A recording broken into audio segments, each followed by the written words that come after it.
Good evening, everybody. Welcome inside Welland Stadium. Alec Murray, Reese Dumani up in the broadcast booth as we get set for a Saturday night game. One of four on deck tonight around the CBL, Canadian Baseball League.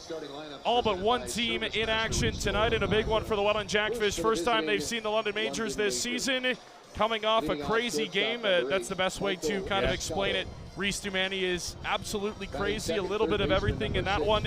And the Jackfish coming up short in extras again over the Barrie Bay Cats. Looking to bounce back with Euclides Layer on the mound tonight. Yeah, it was a game filled with a lot of oddities, and by that I mean Barrie didn't play well defensively. The Jackfish had their own defensive miscues as well. It's just the Bay Cats had way more power than the Jackfish did. So you can look at that as a difference in the game, but at the end of the day, you expect that to be a ball game, the Jackfish to win, and unfortunately they didn't. But yeah, you're right back at it. It's another tough opponent. It's a very heavy schedule in terms of competition for the Jackfish to start this season, and the London Majors coming off a victory last night. They're 5-1, so they're hot. They're coming in scolding here to the pond. And they have one of their hotter pitchers on the mound tonight in Travis Keys, the lefty. Now, the Jackfish historically have struggled to hit Keys. Not going to overwhelm you with power, but he's going to have a lot of finesse.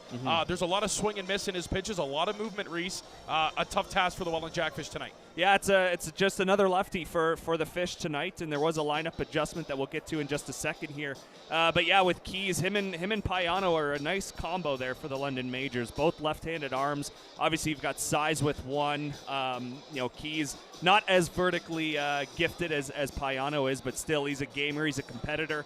He's going to be in the zone, so be ready to swing, and he'll get you to expand. He's that good, and that's, you could look at the one of the best 1-2 punches in the CBL. Absolutely. Game 3 of 4 this week for the Welland Jackfish as they wrap up, like many other teams around the league, Greece, a busy week with rainouts and things like that the last 2 weeks. So finally CBL baseball, and again, you got to be smart with your arms. They had to use a few more arms than probably they wanted to on Thursday night at home here against the Barrie Bay Cats. Of course, that game going 10 innings. Another game today where you get a really good starter for the Welland Jackfish, and they need Euclides Layer to give them length tonight. Yeah, they do. It sort of feels like a game that Pedro De Los Santos should have off. Yes, the amount of innings absolutely. he's thrown, he's up to 8 2/3 innings pitched already through 4 games, and the Jackfish have played 5.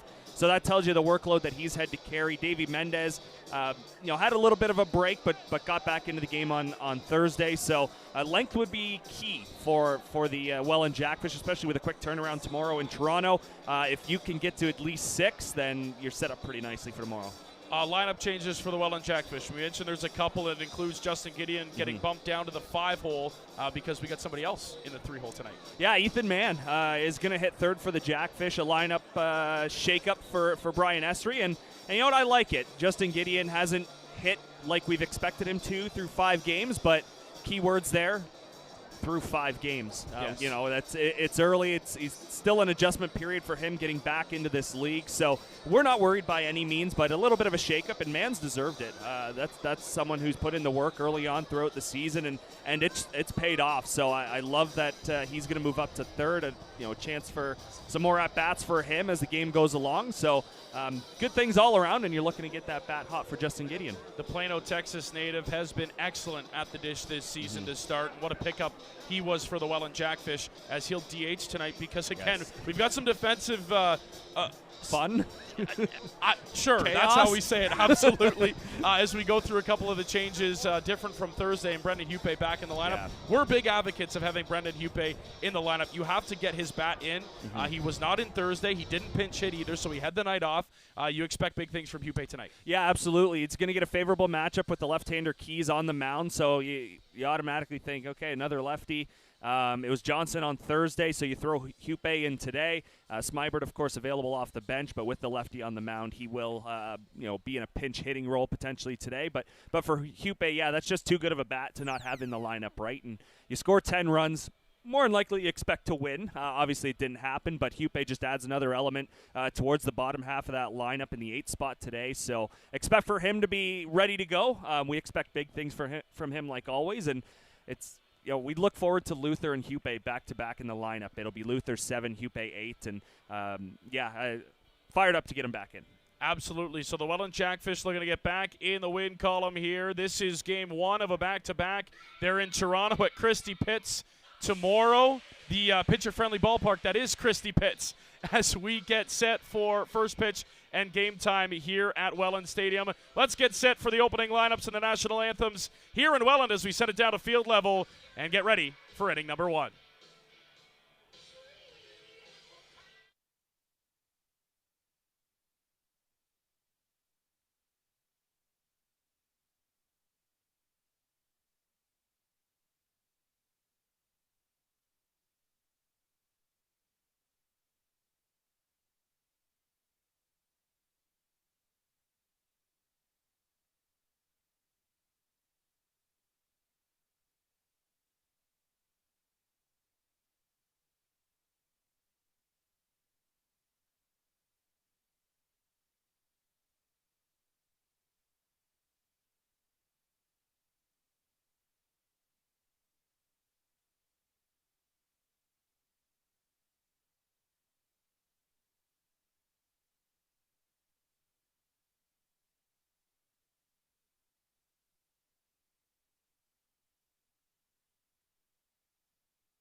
Good evening, everybody, and welcome back inside Welland Stadium as we get set for first pitch. Alec Murray, Reese Dumani with you on a beautiful Saturday in the Rose City.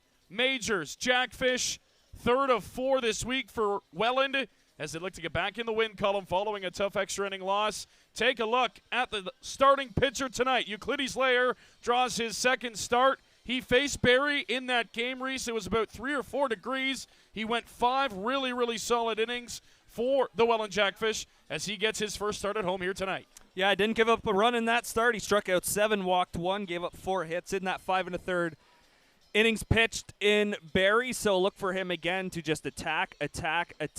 You're going to expect the ball in the zone. London Majors can put it in play quite often. So defense got to be ready behind Euclides Layer tonight. Little bit of a tough defensive game for the Jackfish on Thursday. We could say the same for the other side, but the one that really killed the Jackfish ended up really sinking them, and it resulted in a 2-run home run the next pitch, Reese. They have to buckle down defensively if they want to have a chance tonight. Yeah, it won't go down as an error because it was a fly ball that dropped foul. However, Daike Abe will tell you 10 times out of 10 he's got to catch that baseball in foul territory. So unfortunately, the next pitch left the yard. Barrie did make more mistakes in that game, but they didn't let it bother them. They still walked away with the victory. So, yeah, you got to clean it up a little bit, but I like it. You're back at it 48 hours later, and that's the beauty of baseball, like we said in the open. The righty Layer and the righty Michael Escato, the shortstop, leading things off for the Majors here tonight as we get set for pitch number 1.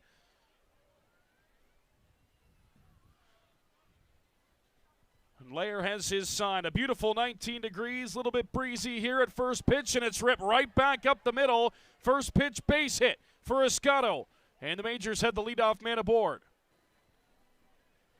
Well, like I just said, Layer's going to be in the zone. The Majors are a very free-swinging team. The first pitch up the middle into center. Seems like we might have another track meet tonight based off of pitch number 1. So Jaden Babick now stepping in for the Majors, and they get a left-handed bat here against the righty Layer. Showing bunt. They bunt it right back up to the mound. Layer picks it up with a bare hand, throws onto first. Nice play in time to get the runner Babick. One away, but it does advance the runner to second. Majors playing small ball early on in this one. We saw our fair share of bunts here on Thursday, mostly by the Jackfish, but the Majors there want to get a runner in scoring position early in the first inning. Escato easily gets up to second base. That ball did stay in the air for a second. Our depth perception isn't awesome from here, but I'm curious if Uke would have had an opportunity to maybe catch it in the air, but it landed well in front of the mound. So right play, calm, cool, collected, able to fire on to first base. And a called strike 1 to the 3-hole hitter, the first baseman Trent Lanahan tonight. Lanahan, another righty. Majors will mix it up pretty well with the righty and lefty throughout 1 through 9, Reese. Another great crowd on hand here tonight for the Welland Jackfish. Swung on and missed, and it's 1-2. Beautiful breaking ball there from Layer. He starts with a pitch towards the outer third of the plate. Second one misses in, and then just drops in a nice deuce there to get it to 1-2. Layer will come set on the 1-2. Try to go outside. It's a good pitch. 2-2 now. Had one to waste. A lot of people talked about this London team unknown going into the season, Reese, and they've kind of proven a lot of people wrong right early out of the gate. And this is a team under Root Chandernet that's always going to be competitive, right? You look at Welland and you say, okay, Welland's one of those teams that you expect to always be competitive, and Barrie, London's right up there with them, right? Where they struggle is as soon as the playoffs start. Yeah. You know, a couple back-to-back championships a few years ago, but since then haven't been back to that form, which happens. We're not seeing the days of Brantford winning 7 in a row, Barrie winning 7 in a row. You know, those days are over by far. So Majors looking to get back there. A payoff coming from Layer. Swung on and missed. Strike 3. Nice catch by Mullen to complete the strikeout. 2 down. It's a nice job by Lair there. Kept Lenihan, off balance pretty well the entire at-bat. And after that leadoff single on the first pitch, that's a nice follow-up for Uke.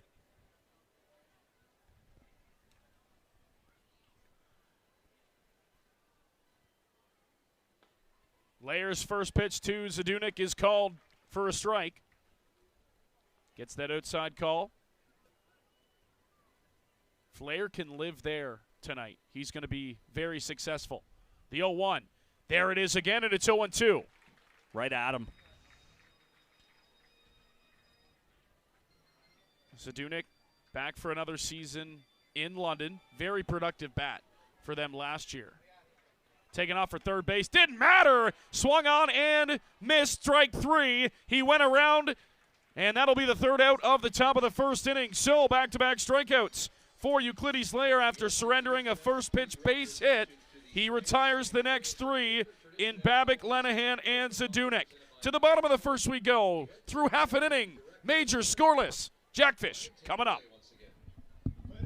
I'm here in section 103 with Chanel, who hails from Font Hill. This is her very first time here at the pond, which means she wants to become one of you. And the only way to do that is what, Fanatics? And incoming is...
Bottom of the first inning, Alec Murray, Reese Dumani back here. Thanks for joining us inside Welland Stadium. Majors Jackfish as Travis Keys takes the mound for London. Keys, impressive last season, kind of a breakout campaign, if you will, for the lefty from London, Ontario. Reese 5-3 in 14 games, all those starts, a 2.83 ERA, 82 innings, 49 strikeouts to 26 walks. That's the struggle there for Keys sometimes if he gets wild controlling the zone. And he gave up 92 hits. The playoffs weren't so nice to him in one start there. Pitched to a 6+ ERA. But he did start the All-Star game. He was very good in the first half of the season. And he started off again for London very well. Yeah, very reliable starter for the London Majors. Again, you plug him in right behind Victor Payano. Those are two very tough left-handers to go up against. And like I said, off the top, you've got a ton of size with one, a little bit less size with the other. An exact replica to how he started the top half of the first inning as Daike Abe goes right back up the middle on Keys' first pitch. So he's aboard. And talk about guys who heated up. Reese. On Thursday night, 4-hit night for Jonah Weisner. He kind of found his groove after a little bit of a sluggish start. Yeah, he was a dog on Thursday, making everything happy. He was a DH too, which also we're not used to. Yeah. But he's back at second base today. Some guys love being in the field just for whatever reason. They can't, figure it out when they DH. Jonah Weisner didn't have that problem, but he's just a dog. Look at the lead from Abe with the lefty on the mound too, and Keys trying to challenge him. There's the first pickoff attempt, Reese, and he's going to take a larger one here. Yeah, not surprised at all. Incredible speed on the base pass for the Jackfish. Here's the pitch. Weisner swung on and missed, strike 1. Jackfish look like they want to attack early in counts. 2 pitches, both hacked at. First by Abe, now Wisner. Again, we talked about it on our pregame show. He's not going to overpower you, Reese. Not a ton of velocity from Keys, but a ton of movement.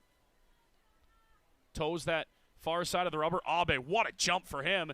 The throw down from Diolio, not close. Abe swipes second, and he's into scoring position. He was 3/4 of the way there. He was off on first move. That's just way too much speed there. He stole that off Keys, not Diolio. I'm not sure a perfect throw gets him there either. No, not at all. And that throw was to the left side of the base. So, Abe in scoring position. Here's the pitch from Keys. Wisner, chopper to second. Escato's got it on a first in time as Abe will advance to third and now 90 feet away from the game's first run. Batting third, the designated hitter, number 15, Ethan. So a productive out. Yeah, that's going to show up in the scorebook as an 0 for 1. However, you got a job done. You moved the runner to third, less than 2 outs. You forced the Majors infield in here in the first inning. And Abe, good recognition on that baseball. Anything to your left, you are off to third base if you're at second. So he was off immediately, and let's see if we can get an early run home from the man. First pitch to him, fouled off, 0-1. And Ethan Mann has been red hot, and he's earned himself a spot into the 3-hole. And let's see, against a lefty too, he's going to have a couple of good looks here. Still looking for that first long ball this season, though, for Mann, as he takes a called strike, 0-2. Didn't like that call. Mike Kinnear calling the balls and strikes tonight. Mann will reset in the batter's box, but in the hole, 0-2. Keys sets and delivers. Mann puts it in play to short. Nice pick by Escato. Throw on to first in time. That's a heck of a play to stare Abe back to third base and hold him there. So now 2 down, and the Jackfish are going to have to come away with a 2-out hit here. Yeah, Abe staying put at third base. Wanted to see that ball through. It obviously did not. Escato with a heck of a play there on the short hop to pick that fire over to first. It's tough with those ground balls on the left side, right? It's way easier for a tag to be applied from Diolio at the plate, whereas if you get something to the right, he's got to position his body well enough where it's sort of one fluid motion where he receives the ball, swipe tags the runner, where on the left side, the glove's right there, and the throw is essentially right into the path on a collision course with the runner from third base. So if the right side, I'm curious to see if he tries to force the issue, but from the left side, no shot. He would have been out by 20 miles. So here's the former Major, Robert Mullen, who historically in Welland has destroyed his former team, Reese, and he could take another one of those right here. Chops it foul, 1-1. Well, how many intentional walks did he have against the London Majors last year? Roop just didn't even he want had to zero test interest in pitching to him. One of his best seasons was in London. In that second championship, their last championship actually, to date, Robbie Mullen was a part of that team. The 1-1 on the way. Hide away, ball 2.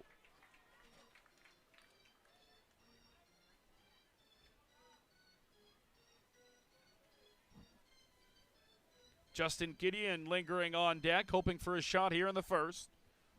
Keys comes set in the 2-1. Bounces it in, and it's 3-1. Diolio's had to be busy so far. It's a huge block from Diolio with Abe at third base.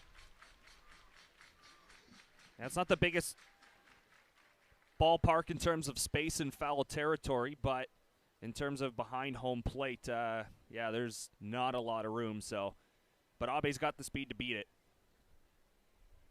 A 3-1 on the way. Keys comes set.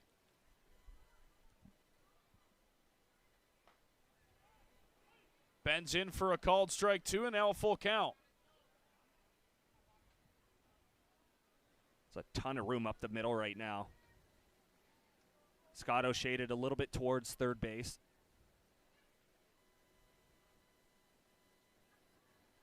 The payoff to Mullen. Fouls it off to stay alive. Pretty big hack there from Mullen. Try to put a couple on the board. Right now you're just trying to find some green early on, get that first run home, much like the Fish did on Thursday, scoring first in the bottom half of the opening frame.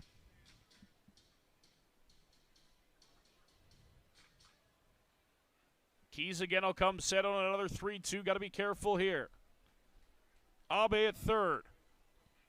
2 down. Another payoff from Keys. Mullen's going to spoil another one. And it's going to be up into the parking lot.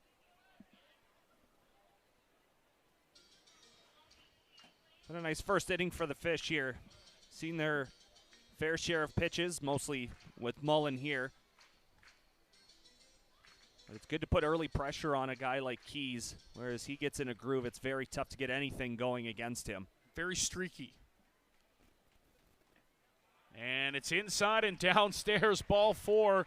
Reese, same pitch that he got the call for strike 2 on, but that one just misses. And Robbie Mullen will take a free pass for Justin Gideon. Yeah, and we'll see, and again, this is what we talked about before we even came on the air here, just see if that adjustment in the lineup can make a difference for Gideon. Down to 5th. He's still going to get a ton of pitches to hit with Bryce Arnold behind him. But what that also does at the top of the lineup is you don't have the 3 straight lefties to get started against Keys, where you've got your first 2 and then you bring up a right-hander in Mann and then another righty in Robert Mullen before you get back to the left-hander Gideon. So all it's going to take for Gideon, he's way too talented. 1 hit, right? Yeah. Find some grass here, hit a ball hard. And he's going to get going. That one, what a play by the first baseman. Lanahan steps on first to retire the side, and when it's not going, it's just not going, Reese. What a play by the first baseman to save a run for London. Through 1 here in Welland. Scoreless as we head to the second. We head down the field, which is now south side CJ. CJ, take it away.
Top of inning number 2 as Diolio will lead things off. Veteran catcher for the London Majors. 2 of the best to play in the IBL/CPL, and Mullen and Diolio facing off here tonight. And Diolio will lead off the second. Reese, let's get to the out-of-town scoreboard. We're the last game to start tonight. A couple of finals in there as well, as that one is foul from Diolio. Yeah, in Brantford, it was Second half of a back-to-back with the Hamilton Cardinals and Brantford Red Sox. A day game at Arnold Anderson Stadium. Fans Finally. saying, thank God. So they can It's have about first time. pitch on time. I know that feeling doing Red Sox games for a couple of seasons. But Arbach collects a victory. Connor Corey suffers the loss for Hamilton. This victory coming with 4 runs in the 6th inning for the Brantford Red Sox en route to that 5-3 win over Hamilton. That's a little flare job into right field. It's going to work for DiOlio. It's going to roll in. Gideon will pick it up and hold it to a single. But for the second consecutive inning, the Majors have the leadoff man aboard. That's always how it works. You laser a ball down the left side that's just foul, and then it's a soft blooper that always drops for the hit. Welcome to baseball.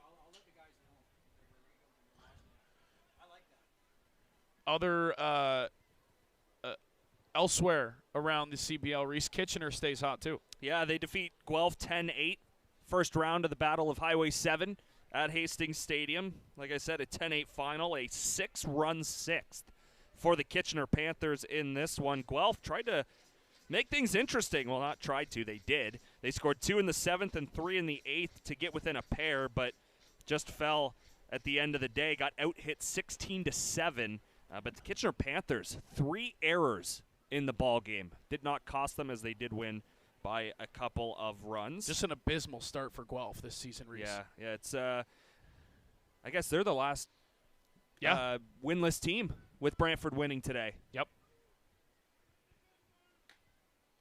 Just has not gone their way. The offense, it's just all been tough for Guelph this season. So they're looking to turn the tides here, but Kitchener's one of the hotter teams in the league right now. Yeah, they've been off to one heck of a start. That's a big win against Guelph. You always want to beat your Highway 7 rivals. In there for a strike, 2-2, and the Williams brothers mashing early on too for Kitchener. That's a big reason why they've been so good.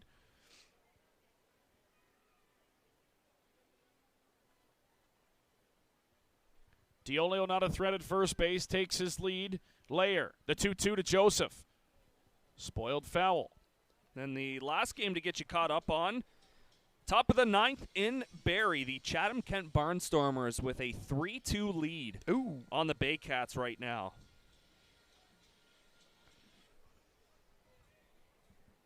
Chatham-Kent sneaky. They're a good team over there, Reese. Lone home run, Kenise Ejo. 2-2 swung on and missed, strike 3. And Starling Joseph is down on strikes. Third punch out for Lair already. He's already 2 away from handing out free fries for the Fish fans here, for all the fanatics. Again, just early on, keeping these Majors hitters off balance. DiOlio still at first base, and now it'll be Burney. Jarrett Burney, the second baseman, stepping in, and he takes a called strike. Xavier Whittle standing on deck. One last point on that Chatham and Barrie game. Old friend Grayson Barrett, a couple of RBIs in the game. Here's a double play ball. Step on second. Wisner to first in time. Call it 2. A twin killing ends the top of the second. So a base hit for DiOlio to lead off. A strikeout and a double play end it. As we're through 1.5 here in Welland, we head to the bottom of the second. Scoreless.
Bottom of inning number 2. Welcome back. Beautiful night for baseball here on a Saturday. London Majors in town for the first time this season. The 5-1 London Majors in town for the first time this season as Bryce Arnold, the third baseman, will lead things off for the Welland Jackfish. It'll be Arnold followed by Brendan Luther and Brandon Hupe due up. And 6, 7, 8 in the Jackfish order as Arnold takes high for ball 1. Sneaky power for Bryce Arnold. We saw it in Guelph, one of the harder stadiums to hit a home run in. He crushed the baseball, and there he's going to loop one into center field. Sinking quickly over with a dive is Hancock and makes a nice catch in center to retire Arnold. The shortstop, number 20, Brendan. That was a heck of a route by Hancock there. He was shaded towards right center field, and he runs that down. A high percentage of dropping, but he made that play look way easier than it probably was. Nice that ball sliding just grab. kept sinking. Yeah. I didn't think he was getting there. It's a big outfield here at the pond. So a nice catch by Ryder Hancock as Luther takes ball 1. Looked like a good pitch from Keys.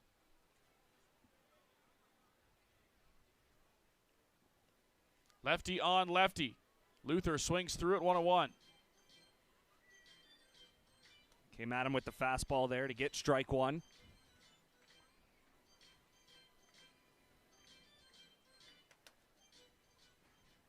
Here comes the 1-1 on the way. Luther going to rip one right back up the middle into center field. Base hit. A 1-out single for Luther. We'll bring Brendan Hupe to the dish now. Should get Luther's average back up towards 400 now. Coming in hitting 381. Now we get to see the second half of this dynamic duo that we came to love so much last year. Luther and Hupe. So glad to have Hupe back in the lineup. Man, we talk about it every game. It seems like, Reese. Everybody here loves this guy. See if he can come through here. The runner aboard as he takes a called strike 1 at the knees. And again, that's part of the decision that goes into whether or not you see Hupe, whether you see Smybert or not. Smybert being a left-handed hitter, you got the left-hander Keys on the mound, so that draws Hupe in. Trying to make it 2-0 Jackfish with that swing, 0-2. Yeah, I think Keys got away with one there. That was a breaking ball that stayed way too up. Big hanging Yeah. curveball. Usually you see him pitch that to the righties, Reese, down and in. And a pickoff attempt over to first. Luther back in time. Yeah, if you're going to miss with that pitch, miss down. Because as soon as you start missing up, that's when baseballs start to fly. The 0-2 to Hupe. Keys long pause. Now deliver. Hupe fouls it off. Right off the mascot, Diolio, and he'll take a second to reset.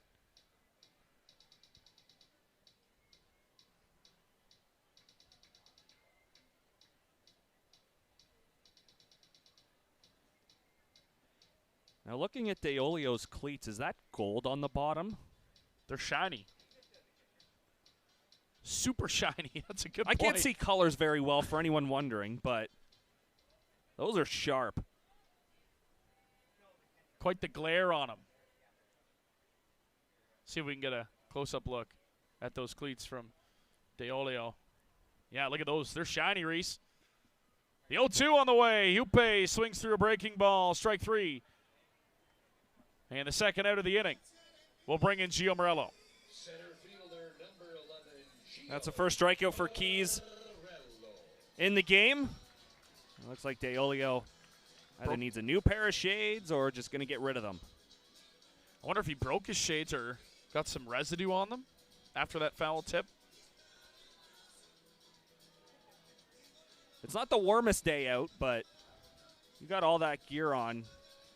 You're still going to sweat buckets behind the dish. Looked like you just needed to wipe them off.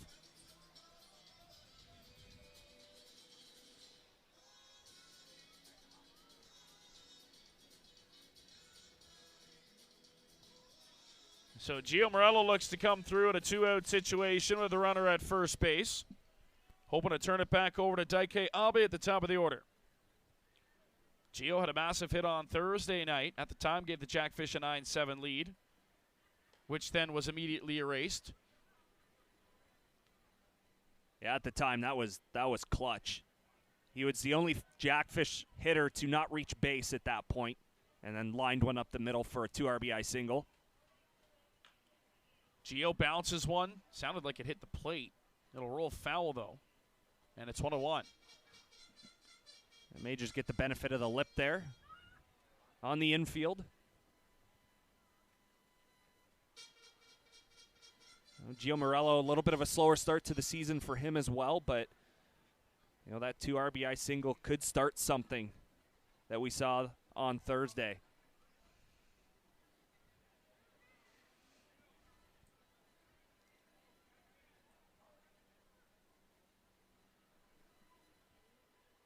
Keys comes set on the 1-1.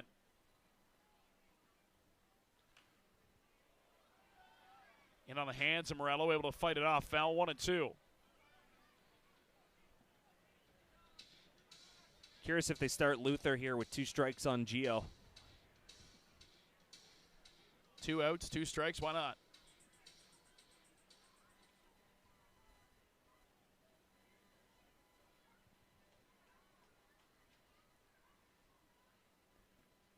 The 1-2 on the way from Keys. There he goes. Runner in motion. Down in the dirt. The pitch. The throw is right on time. What a throw from Eduardo Diolio. Gets Luther, and it'll end the inning. It had to be perfect, Reese, and it was. Right on the mark. Ends the second inning. To the third we go. Scoreless between London and Welland.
Designated hitter number 44, Xavier Whittle.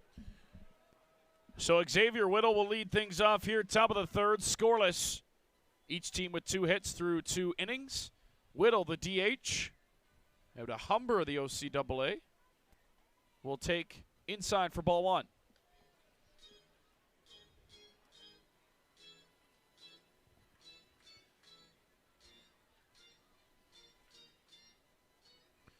Layer, the pitch, in on the hands, chopper to third. Arnold has it sized up. Perfect throw on a first base in time. Whittle retired, 1 away.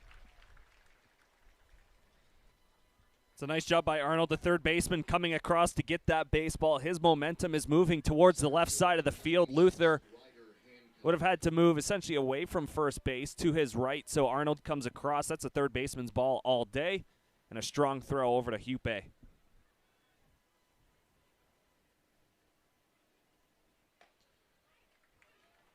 Layer likes to work quickly, pumps in, strike 1.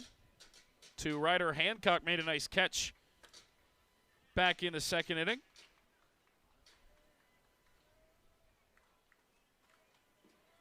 Layer is an umpire's dream. Gets the ball back on the rubber. Let's go. No shenanigans, nothing other than pitching. As soon as you're back in the box, it's coming. Yep. Quick set. Here's the pitch. That one is Scott in the air. Left center field. Daike Abe will drift over to his left and make the catch. 2 down. Maybe potentially seeing Uke get into a little bit of a rhythm here. That's 8 straight retired from Euclides Layer. Or actually, I should say 4. There was the double play that was turned in the second inning. So 4 straight going back to the second. But he's made quick work of the last few hitters for the majors. So for London, back to the top of their order. And Michael Escato swung on and missed. Strike 1. Layer learned after that first at-bat. Slowed it down against Escato, who went after the first pitch of the ball game and singled up the middle. So nice adjustment there from Euclides Layer and Robert Mullen. That That ball is also skied into the air to left field. Daike Abe running in. Can't make the catch. Abe looked like he wasn't sure how deep that baseball was hit, Reese. And he kind of slowed up and then started again in, and he just came up short. I thought Gio was going to come over and grab that baseball. It was essentially in between both of them equally, and yeah, Abe just got there a little bit late. That'll go down as a base hit for Escato now and make him 2 for 2 to start the ball game. And again, miscommunication out in left field. I almost wonder if Luther might have had a better read or a better chance to grab that. Abe had to come a long way in. He ran a long way. Heck of an effort. I mean, you're the shortstop, right? Any ball you can get is the general rule. Any ball that you can get is your ball. Yeah. Swung on and missed. Throw down to second. Not close. And in there, Escato with a stolen base. But Layer ahead 0-2 on Jaden Babick. There was Babiak that laid down the sack bunt in the first to get Escato to second, where he was stranded. The pitch is outside for ball 1. Layer trying to get a chase out of Babick.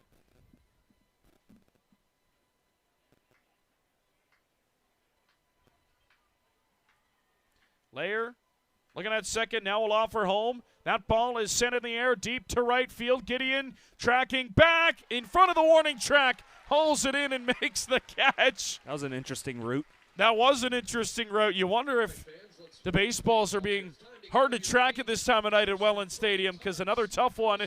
But Gideon with 2 hands able to haul it in. 2.5 in the books. Still looking for our game's first run. Jackfish coming up in the third. Top of the order. 2 up for Welland.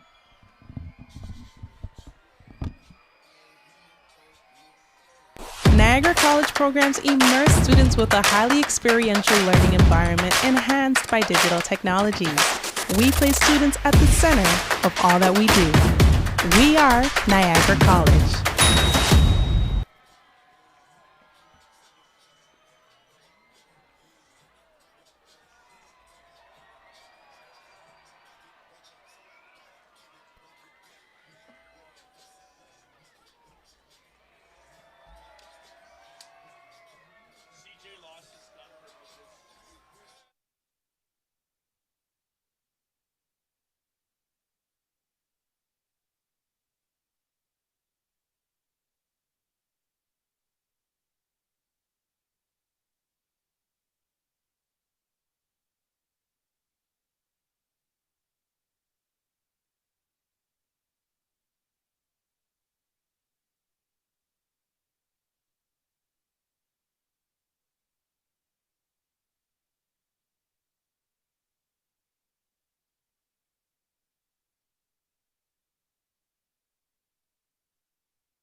So I stand corrected. Top of the order won't come up because Brendan Luther, was caught stealing to end the second inning.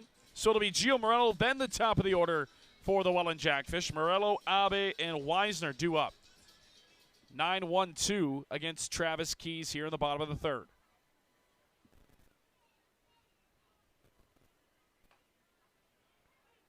And a strike to start Gio Morello. That happened to Gio on Thursday where he was at the plate, runner thrown out at second base, so he had to come up the next inning.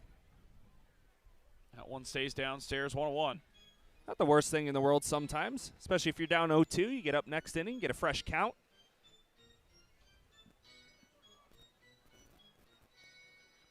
Keys will rock into the lineup 1-1. Gio Morello tags one deep to right field. That sends Zadunik back on the warning track. It bounces and hits the wall. Gio Morello on his horse pulls into second with a leadoff double to start the third.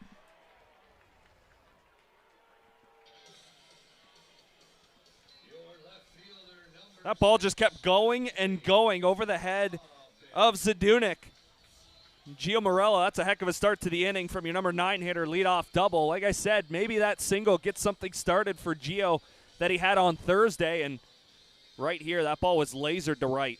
But again, Zadunik froze when it was hit, Reese, so you wonder, these balls hard to track here at this time of night in Welland. You got the sun out, the shadows casted by the light towers throughout the stadium. Well, and on that route that we saw with Gideon to end the last half of the inning, he was cutting more towards, I would say, straight up center field with his route, and then all of a sudden he had to take a sharp right turn because that ball just kept going, and then was able to backpedal enough to get that baseball, but might just be that time of the evening. Ball's going to fly tonight. Put it in the air with some power, Reese. See what happens. 0-1 on the way to Abe. Abe showing bunt, sends it right back to Keys. Thought about third, now got to throw to first just in time to get the speedy Abe. But it does the job as it advances Morello to third base. And now with less than 2 outs, the Jackfish have the middle of their order coming up and a chance to cash a run. This will be the second time in the ballgame the Fish will have a runner on third with less than 2 outs. Let's talk about how good of a play that was from Keys, too, to get off the mound, stare the runner back, and just decide to make that throw. It had to be a strike. It had to be perfect with a little bit of pizzazz behind it. You've got a ton of size at first base, too, with Lenahan, so if it's not right on the money, more than likely he'll stretch and grab it. I don't know. Weisner didn't like it.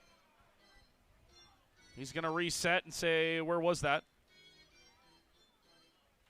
Not going to like the response he gets, but it's 0-1 on Jonah Weisner. See if they go back to it. Bounce one in the dirt, 1-1. Another good block, Diolio. Majors infielders communicating quite a bit in this situation. Middle infielders, Escato, Bernie just had a brief conversation there. Still Infield chatting. All in on the cut. The 1-1 on the way is outside, 2-1. Roop Chandler Datton, Brian Essery have both been in this league a long time, and they've coached together in the All-Star games. There's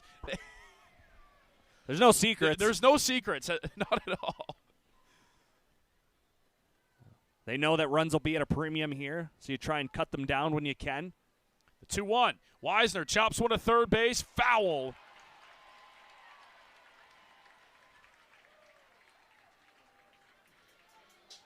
Yeah, just foul there.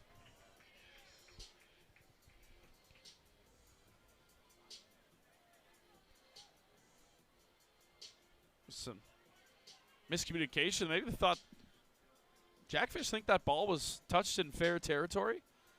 I think it looked foul all the way. Yeah, that was foul. That was a foul ball, yeah. So Weisner will reset on a 2-2. The fans thought that was going to be a base hit. Well, recency bias dictates it wasn't a great night for the Baycats' third baseman Thursday, so. Keys 2-2. Wisner fights it off.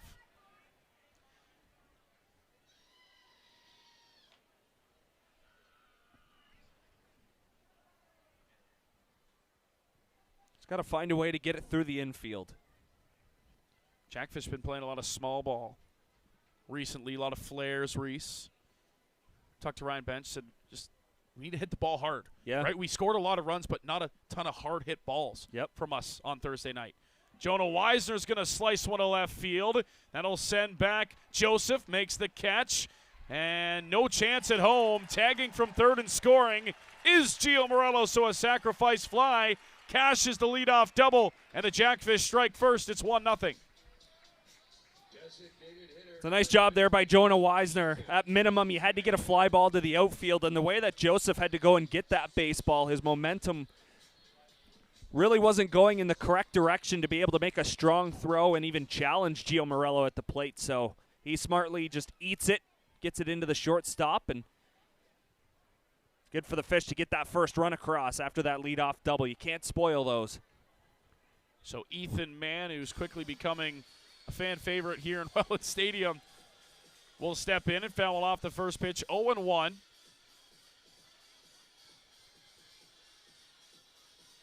Got to think this is a dream matchup for a guy like Mann, who takes inside for ball one. DeOlio thought that was strike two.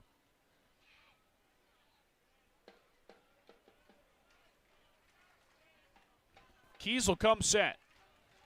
Opened his stance a little bit here in this third inning. Mann, little check swing to second. And Jarrett Burney with an easy catch to retire the side. So the Jackfish go away, but not before. Gio Morello comes in to score after a leadoff double, a sacrifice bunt by Daike Abe, and a sacrifice fly from Jonah Wisner. Have the Fish up 1 through 3 to the fourth we go. 1-0. Welland on top.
Fourth inning, welcome inside Welland Stadium. Here at the pond, beautiful night in the Rose City. 19 degrees, but it's going to get chilly as soon as that sun starts to go down. Alec Murray, Reese Dumani, thanks for joining us. 3 of 4 this week for the Welland Jackfish. 1-1 so far, win over Guelph Tuesday. Extra inning loss to Barrie Thursday. As Euclides Layer's first offering in the fourth is sent foul down the third baseline. It'll be 3-4-5 due up for the majors. Trent Lenahan, Tucker Zadunik, and Eduardo DeOlio. Scheduled batters here in the inning.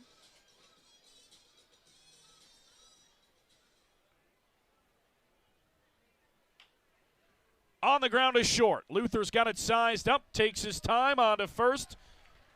Leadoff man gone here in the fourth. It seems like Euclides Lair getting ground ball after ground ball in this game. He's already got a double play turned behind him. Arnold's had a play. You see Luther there, so no matter what it's been soft contact against Euclides Lair so far in this game. Minus, I would say, the first inning hit from Moscato. It's such a hard arm slot to read, Reese. It is. No matter how much you see it, as you see Zadunik way out in front of an off-speed pitch. No matter how many times you see it, it's not something that you can get used to, and Layer's just so smooth with it. The way he can spin the ball from that angle, too, makes it even tougher.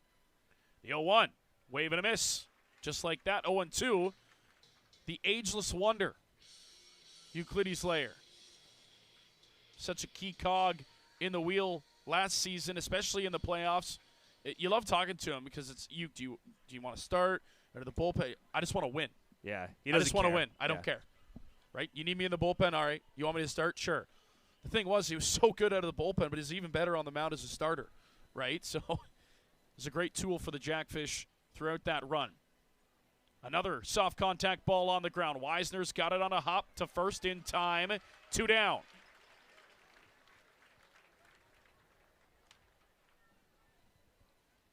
Just another chopper. Weisner easily handles it, takes a few steps in. And perfect throw for Hupe over there at first base, making his life easy. It's what you're going to get from these two middle infielders in Weisner and Luther. It's so much fun to watch. 2 down, nobody on. Eduardo Diolio stepping to the dish, exactly how you want to see the major catcher, as he's going to send one left center field. That's going to fall in, base hit in front of Abe. So 2 for 2 now, Diolio, and he's attacked the first pitch both times here in this one. So he's aboard to extend the inning for Starling Joseph. Yeah, no interest in having an extended at-bat. Diolio able to loop that one into the left center gap. Too much speed, though, to have that ball go to the wall, though, so able to keep him at first base. So Starling Joseph now stepping to the dish, a strikeout victim back in inning number 2.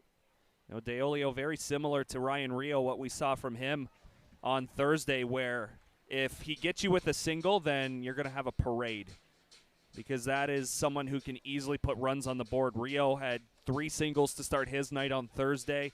Diolio 2 singles here, so way better than the alternative. That looked pretty good. That was a really good pitch. Robbie Mullen thought that was in there for strike 2, but it's ball 1, 1-1, even the call. Joseph gave away immediately when he was sitting on the first swing of the at-bat. The 1-1 on the way.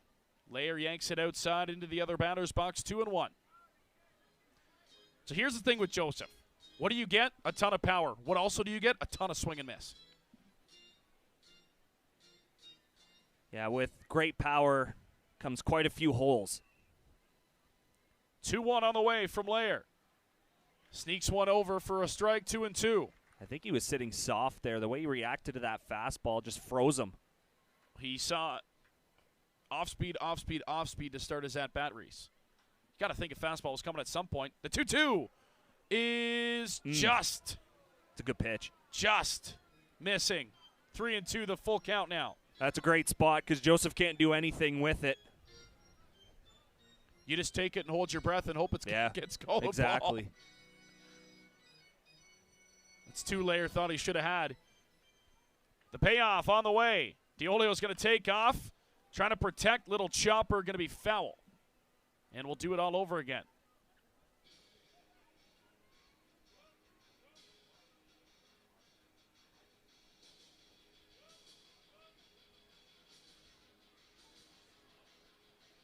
So calm out there, Euclides Lair, eh? Reese, it's just very nonchalant. Well, Mike Kinnear is, holding up a new baseball. Hey, you want to switch it out? Want to switch it out? And Mullen just took a look at it, tossed it back. Euclides like, yeah, okay, that'll work. Sure. Whatever. It's the great pitchers that know how to use those scuffed up balls to their advantage. He's been around the game for a long time. Here's the offering in on the hands, and again fouled off. It's going to get into about the 6th or 7th row.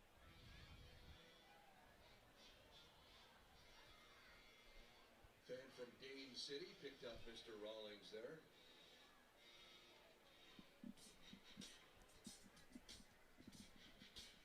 So we'll do another payoff. Somebody's got to get the oxygen out to Diolio at first base. Not even there he goes. Come on. Put it in play. He's going again. That one's on the ground at third. Nice stab by Bryce Arnold. Spins and throws. Gets away from Juppe. And it's going to roll all the way to the side wall. Diolio going to get the stop sign at third base. And it'll be runners at the corners with 2 away now on the error from Bryce Arnold. Yeah, that would have been a tough play even if the throw was on. I think Joseph probably beats that out. That's a heck of an effort, though, from Arnold to at least keep it on the infield. Yes, the throw did get away and allow Diolio to get to third. It's a tough error for Arnold if it gets scored that way, and it does. It's a tough play for a first baseman who's freshly new to the position as well to make that. Mm-hmm. Yeah, because even Luther really doesn't have a shot at that play because he's got to go away from first base to make that attempt. Would have had to stop or try the Jeter hop and fire it over to first base. So at that point, you probably would have put it in your back pocket if Luther had that baseball. Well, you make a great play as Arnold did, and you just hope you can get a throw close and your first baseman can help you out a little bit. In that case, in and out of the glove of Brendan Juppe. A tough play. But Layer quickly ahead here, 0-2 on Jarrett Burney. Here's the 0-2, swung on and foul tip in and out of the mitt of Robbie Mullen, and Burney gets a second life.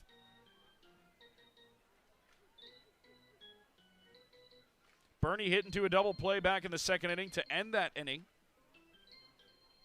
Majors a base hit away here from tying this game in the fourth. 5 hits for London. Only 3 for the Jackfish. They're up 1-0, and Layer's going to step off.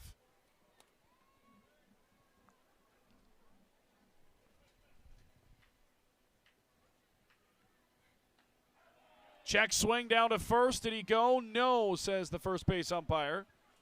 Ball 1. He almost got the full hack from Burney. A good job to slow the hands and keep them from going around. Got the full hack there, but he just is able to get a piece of it off the end of the bat. That's the definition of a save me swing. Yeah. I'm going to throw it out there, and hopefully I stay alive. Just keep spoiling and spoiling until you get one you like. Another 1-2 from Lair, trying to leave the runners where they are, goes back to the other batter's box. Joseph's going to take second, and now 2 in scoring position for London. That's big because that gets that takes away the force out at second base. That's also Joseph taking advantage of Lair, not even considering him over there. Burney flares one into center field. Gio Morello is under it, and he's got it inning over, so it doesn't much matter as Lair works himself in and out of trouble in the fourth. We stay 1-0 Welland as we head to the bottom of the fourth here in the Rose City.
Bottom of the fourth inning. Welcome back to Welland Stadium. Alec Murray alongside Reese Dumani. Majors, Jackfish for the first time this season.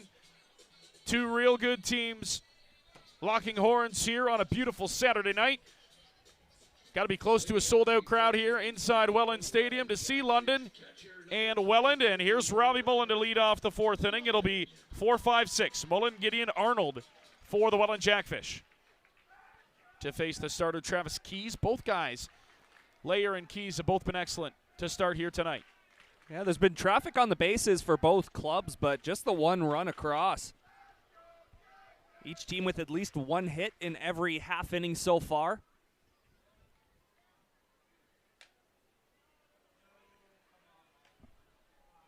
And Robbie Mullen,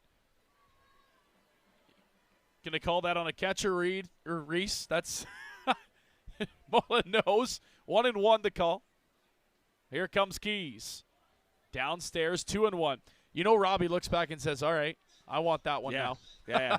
That's the outside black for us too, right? Absolutely.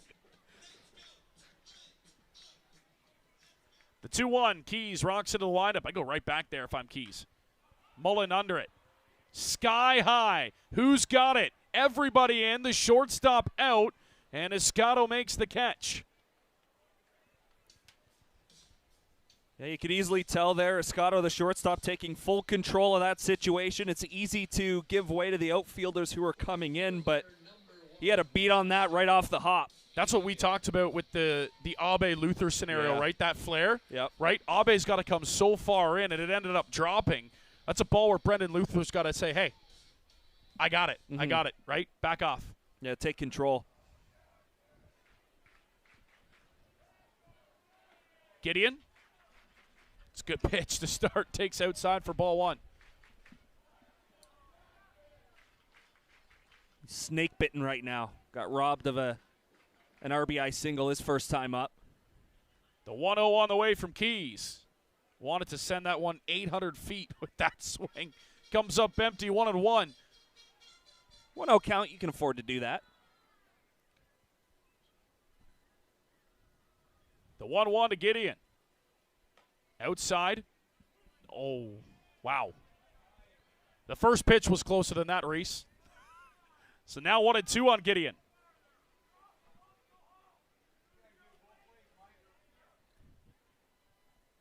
Expanded zone here in the fourth. Keys, the 1-2. Gideon swing and a miss, strike three, and you can see the body language from Gideon. Just nothing he can do. Yeah, he's just fighting it. The third baseman, number 3, Bryce Arnold. But again, you look at where they were called strikes, you got to swing now, right? Mm-hmm. That puts you into a situation where you have to swing the bat. If it's close, if it's not close.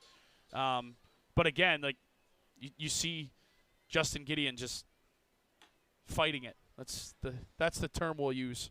Yeah, that's just situation there where a call doesn't go your way, or you're just not thrilled about a pitch the way it was called, and unfortunately it goes chasing out of the zone for strike three. But it's a mental part of the game. It sucks. Baseball is hard. At the end of the day, guess what? You get bad calls, you get given good, right? Back and forth, you got to be able to throw it behind you and reset, right? In that situation, a 1-2 count, reset. Forget about it. The 1-1 on the way. Inside to Bryce Arnold, 2-1. Just control what you can control. And players, they kind of can now in the major leagues, but you can't control the strike zone. 2-1 on the way. Inside to, oh my goodness. I mean, it's not a strike. 2-2 the count to Arnold. Brushed him off.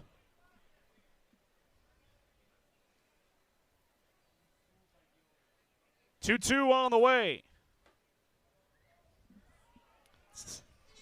3-2. Deolio's making them look pretty. Oh.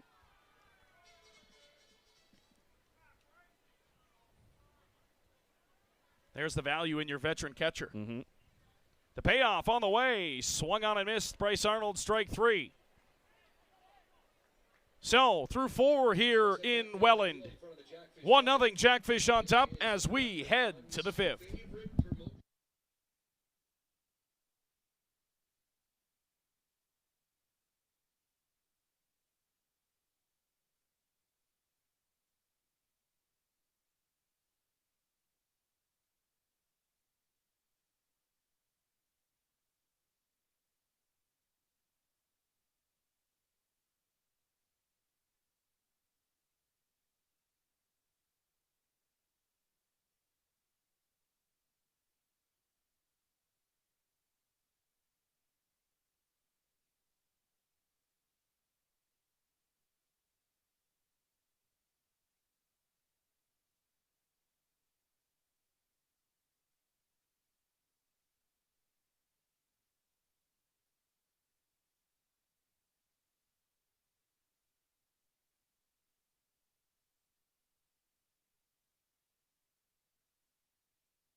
Get your 50-50 tickets now.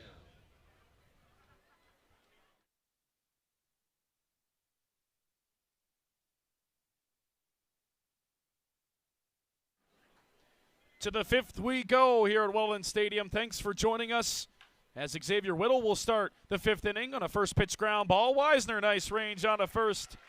1 pitch, 1 out for Euclides Layer here in the 5th. Center fielder Ryder. Third put out of the game for Jonah Wisner. He's been fairly busy. That includes the 4-3 double play that he turned himself. Essentially received the ball at the bag and fired it to first base. It's another early swing from the majors, though. So we've reached the point of the night here at these 6 o'clock starts. And a called strike it's bunted through where the shadows casting from the backstop, the press box here, Reese. Entire batter's box and plate is covered, and then it's sun, right? So the batters, if it could get tougher against Layer, it just has. Maybe playing tricks on more than just the batters here now with that shade as well. The 0-1. And a called strike, and it's 0-2. On that arm angle, too, like we talked about in the previous inning. It's already difficult to pick up the baseball from there, but he's able to essentially start at the outside part of that right-handed batter's box, and then it finishes on the black, as he tried to do there. Expanded the zone, went outside, didn't get a chase, 1-2. Hancock spinning away from that, 2-2 the count. Hancock 0 for 1, a fly out to left field in his first at bat. That was in the 3rd inning. Now here in the 5th. The 2-2 from Layer. On the ground to second. Wisner with a dive, just gets under the glove and into right field. Heck of an effort from Wisner, but it'll go down as a base hit for the 9-hole hitter, Ryder Hancock, and he'll spin it back to the top of the lineup. It's a heck of an effort. Yeah, it just bounced underneath that extended arm as he tried to reach out to grab it.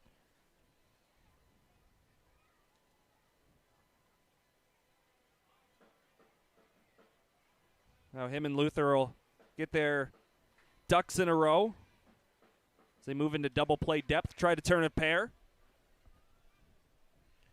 Taken off for second base. The cue shot to first. Hupe just let it roll through into right field. That's going to get through for a base hit, and it'll be runners at the corners with one away.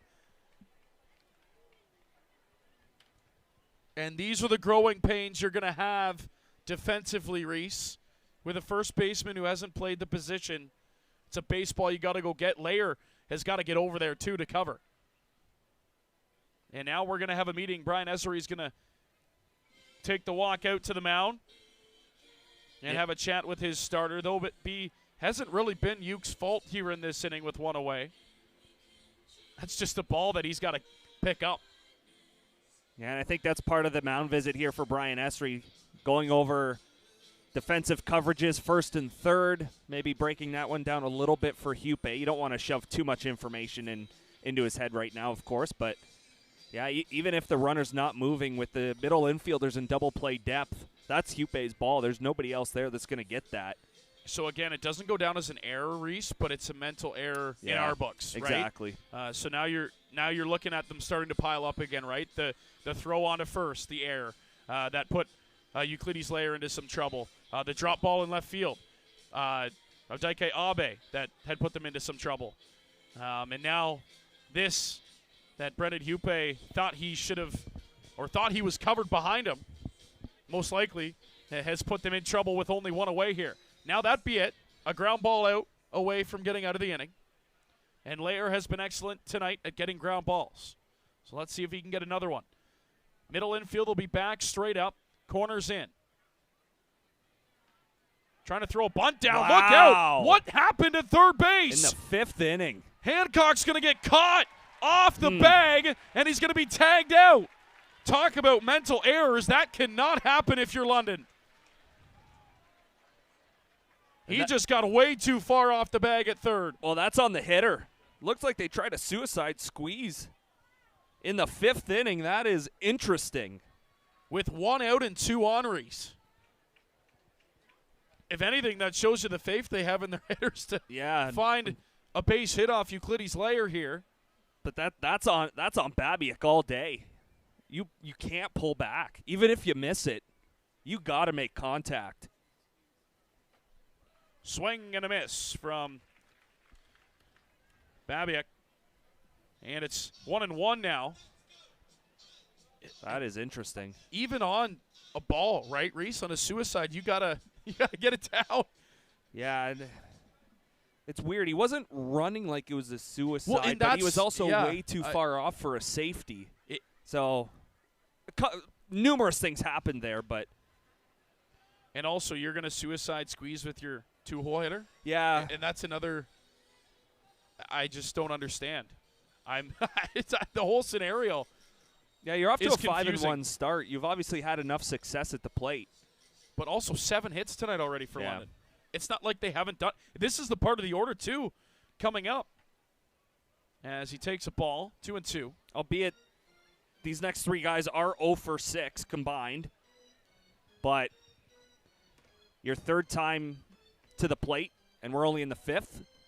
Something's going right, whether it's this part of the lineup or not. You gift the Jackfish an out. Can they take advantage of it? Slow chopper back to Layer. He's got it out of first in time.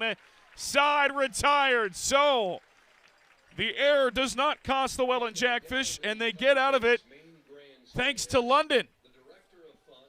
We're through 4.5. To the bottom half of the inning we go.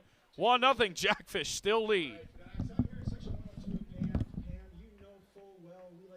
Let me into my zone, let me into my zone. Please don't let me into my zone, let me into my zone. Let me into my zone, let me into my zone. Please don't let me in. Yeah. Can't answer my phone now, just leave it there, that tone. Ballin' can't beat me up, cause I'm back in my zone now. Cause I'm back in my zone now.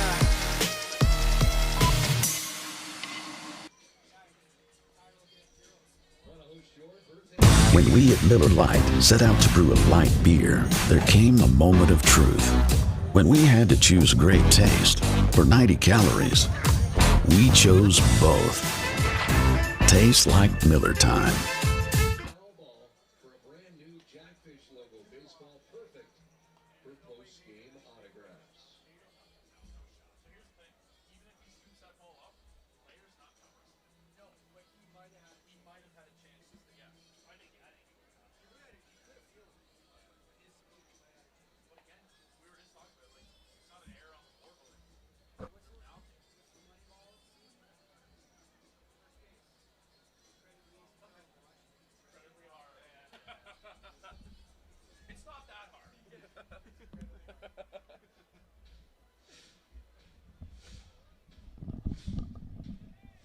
Leading off the fifth inning for the Welland Jackfish. Shortstop number 20, Brendan Luther. To the bottom of the fifth, we march here at Welland Stadium. Alec Murray, Reese Dumani. Reese, we got another final in the CBL as the Chatham-Kent Barnstormers survive Barrie. 3-2. The final in that one, like I already mentioned, Grayson Barrett with the big knock. 2 RBIs in the game. En route to that victory, handing Barrie their second loss of the year. You just have this pit feeling in your stomach that he's going to come here and do some crazy stuff. It's automatic. You can pencil it in right now. Absolutely. Well, it'll be a big night. He'll get his bling. Luther's going to flare one over the head of the shortstop. Escato into left field. Base hit. Leadoff man reaches here in the fifth. Man, Luther's starting to heat up too. Yeah, going the other way. That's a really good sign. Lefty on lefty. He's got a couple of hits now in the game. Just looped it over short there. That's the thing about Luther's swing, too. When he's on, he can put it to all different types of field. His barrel is in the zone for so long. It's such a long swing. It's gorgeous. And it's so lucky that we get to watch it, 2-3 times a week, Yeah. Reese. It's such a nice, smooth swing. So here's a guy who's going to want to make up for the little blunder he had the inning, or at the top half of the inning. Brendan Hupe, strikeout victim in his only at-bat. Hupe swings and sends one to right field. Under it is Zadunik. He's got it. One away. Hupe trying to ambush Keys there on the first pitch. Take something the opposite way, much like Luther did. Just got under it, though. Fairly routine fly ball in play there for Zadunik.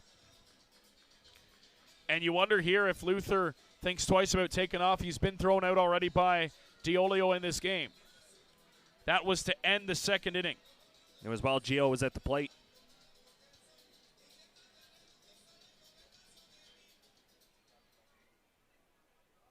One nothing Jackfish on top. And a pickoff attempt. Luther just back in time. Saw him freeze there a little bit. And you see Keys lift up the leg. Luther freezing to see if he goes home, if he comes to first, and came over to first. Luther got back in time. Again, advantage for the lefty. He's going to come home this time. And called ball one to Gio Morello. There is action in the Jackfish bullpen. I believe that's Pedro. There's no way. Pedro de los Santos tossing. Maybe just wants to get some work in. Called strike 1-1. Why? Because he hasn't had enough this season already? He's just been so cold as of in the first of a back-to-back Yeah. in Toronto tomorrow. Yeah. I'm sure he could take a day off.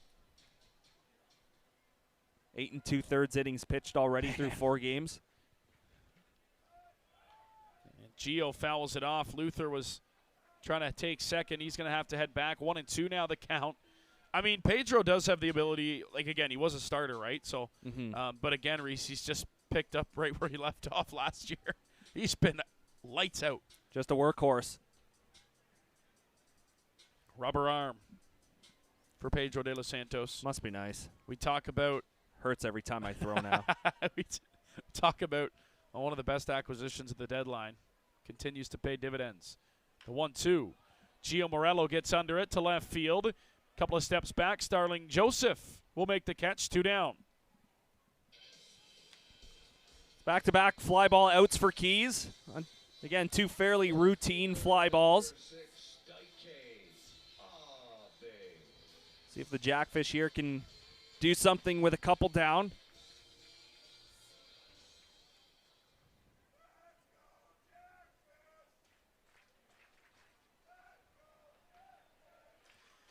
So 2 away, going to need a 2-out hit here with Luther aboard at first. Daike Abe takes a called strike 1 to start. 1 for 2, Abe.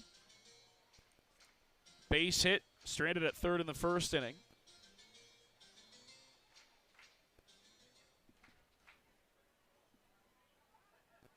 The 0-1 on the way. Keys, he'll freeze and now offer home. Abe will slash it foul. 0-2 now in the hole.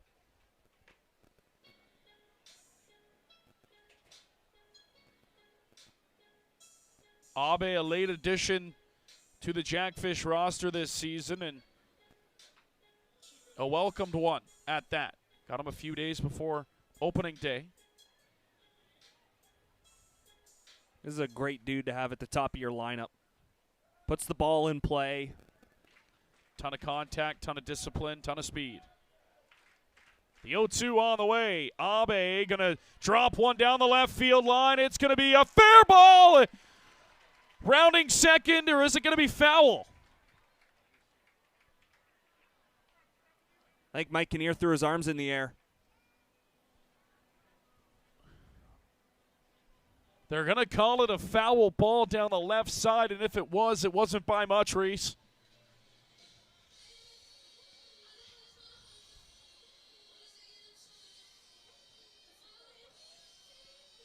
Just a half a second too late for Abe, or else that drops in for extra bases. Luther probably scores on that. Easily, yeah, agreed. Even though it's down the left field line, Luther was already halfway around second base. Well, with 2 strikes, he's off on the swing, too. Another 0-2 on the way. Bounces to the backstop. Luther's going to advance to second. And now a base hit would make it 2. That's a gift for the fish there. The way DeOlio has played in this game to this point.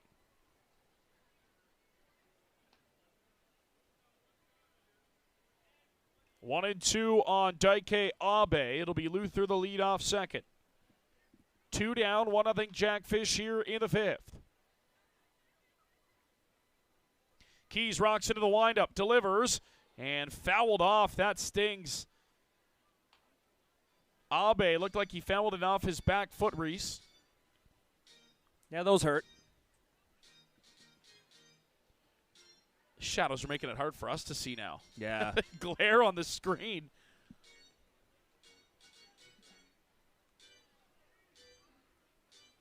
Really playing a factor here in right field as well. Another 1-2. Keys will rock home. Downstairs, good block. DeOlio keeps Luther at second. Yeah, that sun shining right in the face of anybody on the right side of the diamond.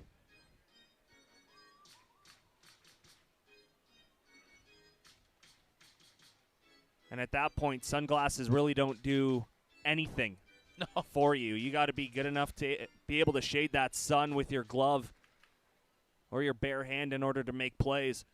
2-2. Keys long pause. Now we'll rock home. High. And it's a full count. What an at-bat here by Abe. Trying to give Jonah Weisner a shot here in the 5th. How hot Weisner's been. I think you have to go after Abe here. 0 for 2 tonight, Weisner. Looking to change that, though. Abe, base hit and a sacrifice bunt. That led to the game's first run. The payoff on the way from Keys. Abe bounces one to second base. Gobbled up there. Bernie on to first in time, inning over. So they do strand Weisner on deck, and they'll take that as we head to the 6th. This one rolling right along. 1-0 Jackfish on top.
Trent Lenihan will lead things off here in the top of the sixth. It'll be 3-4-5, followed by Zadunik and Diolio for the Majors.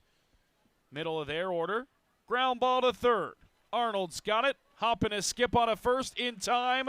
Leadoff man gone. That's another leadoff hitter for the Majors that goes after that first pitch. That's how the fourth inning started. Of course, the first inning got underway with a first pitch RBI single. So, again, the Majors continuing to be aggressive here into the sixth inning against Euclides Layer. Man, these shadows, Reeser. Oh, they're killing me right now. It is worse than usual. It's not usually this bad.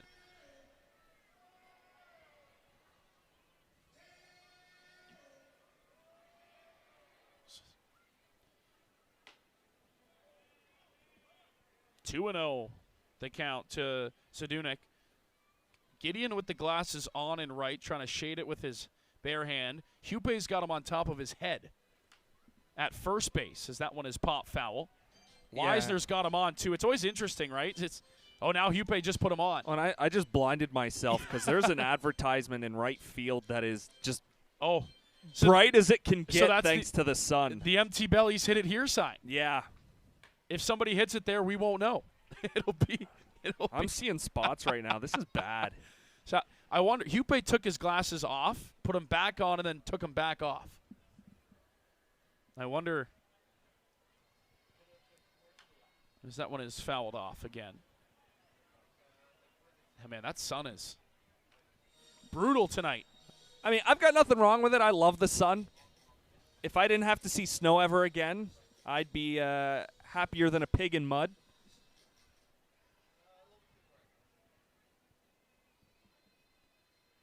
Layers pitch swung on and missed, strike three, and with that, Euclides Layer has two down here in the sixth inning. And that is number 4 on the night for Layer. Yeah, that breaking ball dropped in nicely. Zadunik swung over top of it. Sort of a slow motion swing the way that he went at that. Just with Layer slowing it down just so much. Zadunik well out in front of the pitch.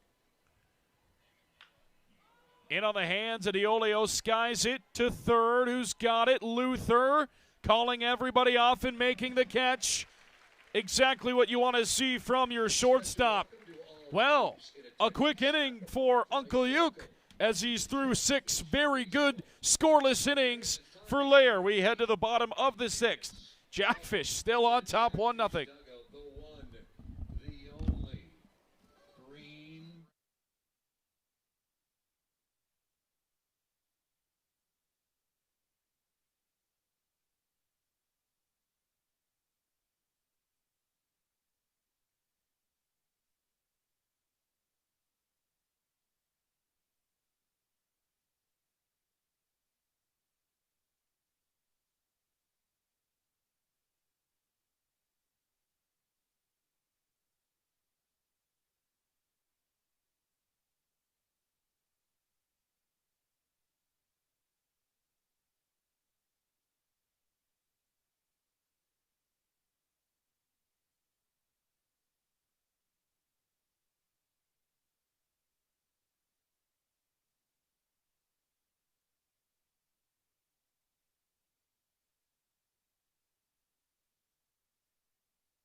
Well, we swear we're a family-friendly production here at Welland Jackfish, and We are?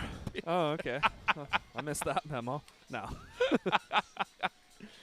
Hey, the fans get into it. We've got mini green bee all day. It's awesome.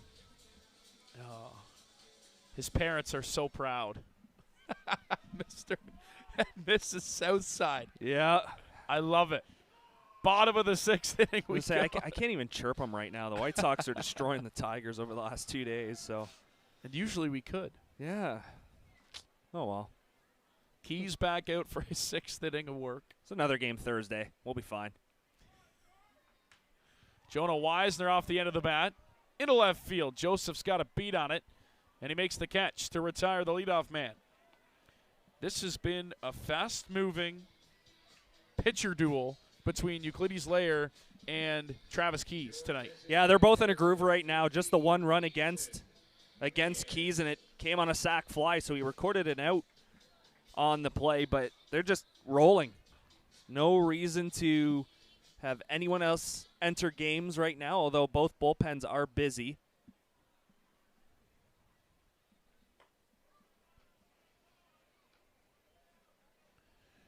(1-0) as Ethan Mann steps in. Mann 0 for 2 tonight, like much of his other teammates here.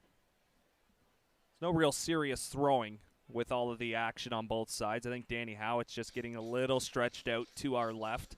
Well, you just want to be ready in case. Yep. You never know. Couple of hits in a row here, right? The 1-1 to Mann. Downstairs, 2-1. Looks like Davey may have started his stretching routine. This game has been a classic London Welland bout. The 2-1 on the way.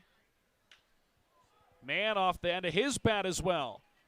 Looks like the right fielder to Zadunik is over. He'll call off Hancock in center and make the catch quickly, 2 away. No real hard contact at all against Keys right now, and we could say the same against Euclides Layer. Well, let's look at it, Reese. A whole lot of fly ball outs for Travis Keys tonight. A whole lot of ground ball outs for Euclides Layer tonight. Yeah, both are doing a nice job of avoiding barrels. You're seeing a lot of cue shots off the end of the bat, maybe getting it on the hands of guys. Nothing really too solid at all. On the ground, Mullen gets it through the hole on the left side, base hit. Robbie's aboard with 2 away here in the 6th. Mullen attacking early in that count. Able to see if he can get something started with 2 outs. Shortstop Escato did get a piece of it and then wondered where the ball hopped off to, but it was into left field. Would have been a tough play regardless if he would have picked that up anyways. So that gives Gideon a shot here with a couple down. So Mullen the lead off first with 2 down. Here's the pitch to Gideon. Called for a strike 1. I think Gideon's just itching to see a right-hander, to be honest with you. Man, he has seen so many lefties.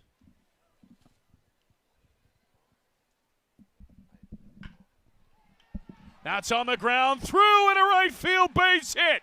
Gideon singles, and the right fielder Zadunik misplayed it, almost advancing the runners, but Gideon will stay at first, Mullen at second, and like that's big. The whole weight of the city of Welland off the shoulders of Gideon as he's finally able to poke one through. Yeah, that's big for him. It wasn't a hard hit ball back in the first inning, but he got robbed. It was Lenahan that made a heck of a diving effort. Would have resulted in the game's first run in the first inning. That's just the way things go when you're feeling it, or when you're getting snake bitten or whatever the case might be. So he finally gets one through. Is that Victor Payano out to chat with Travis Keys? Yes, sir.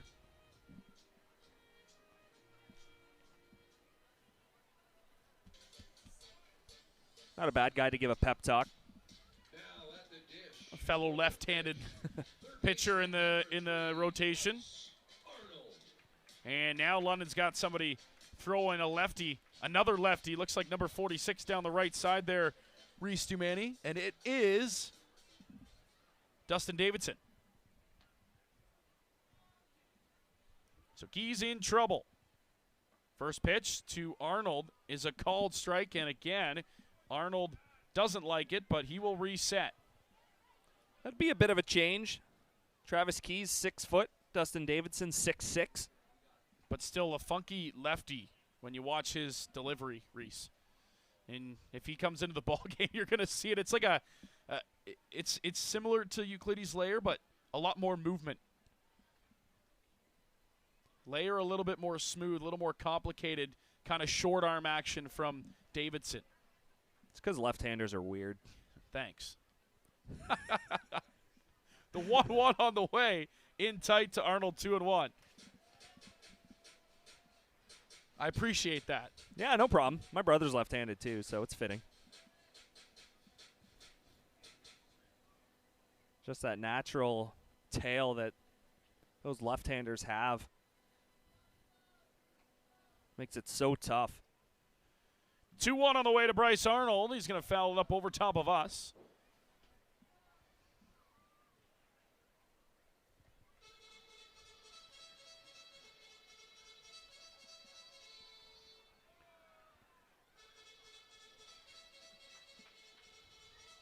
Can the Jackfish come through in a big spot here with 2 away in the 6th? Trying to get to Keys here. Still 1-0. Only 13 combined hits in this game. Swung on and missed. Strike 3. Arnold down on strikes for the second time tonight. Well, Keys gets out of the jam, and we head to the 7th. Still 1-0 Welland on top.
Rolling through to the 7th inning here. 1-0 Jackfish on top.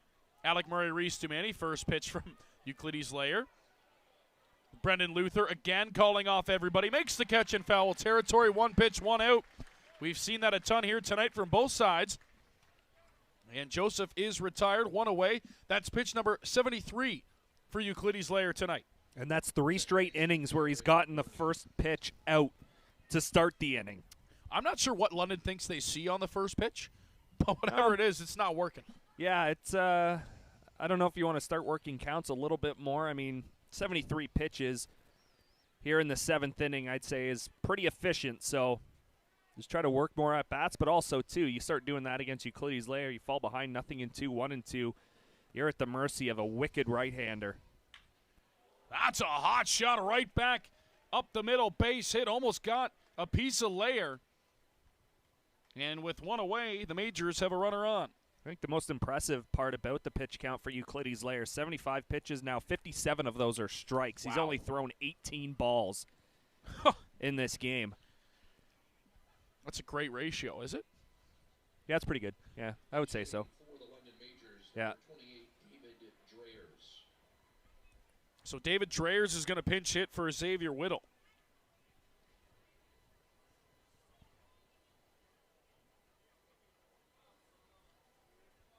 Abbotsford, BC native, 6'2", 190. Dreyers takes a called strike. Get the left-hander in against Euclides Layer.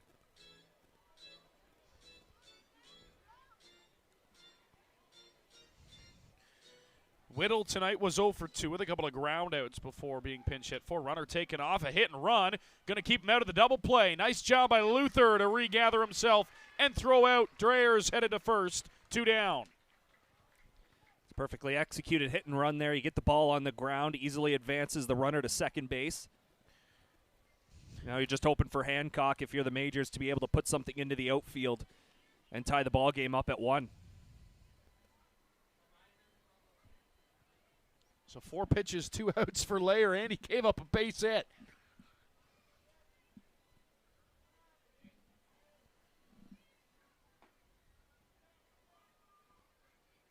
Ball 1 to the center fielder, Ryder Hancock.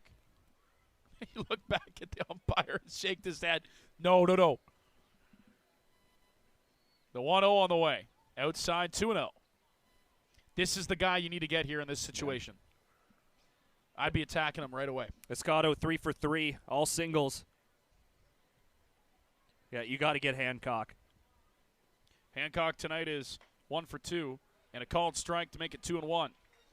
It was a base hit, but if you remember back in the 5th inning, it was that weird scenario where we didn't know if it was a suicide squeeze or Hancock just got caught. One or the other. London ran into an out. 90 feet away with less than 2 away. That ball is skied into center field. Gio Morello's got a beat on it. He makes his way back and hauls it in. The inning is over. How about Euclides Layer here at his first home start of the season? Layer is through 7. Brian Ezery, nothing yet. So it looks like he's going to come out for the 8th inning. Layer throwing up a donut. 1-0 Jackfish as we head to the bottom of the 7th. But first, it's time to stretch it here at the pond.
Travis Keys back out for the 7th inning. Pitch for pitch, match for match for Keys and Layer. And it hit him.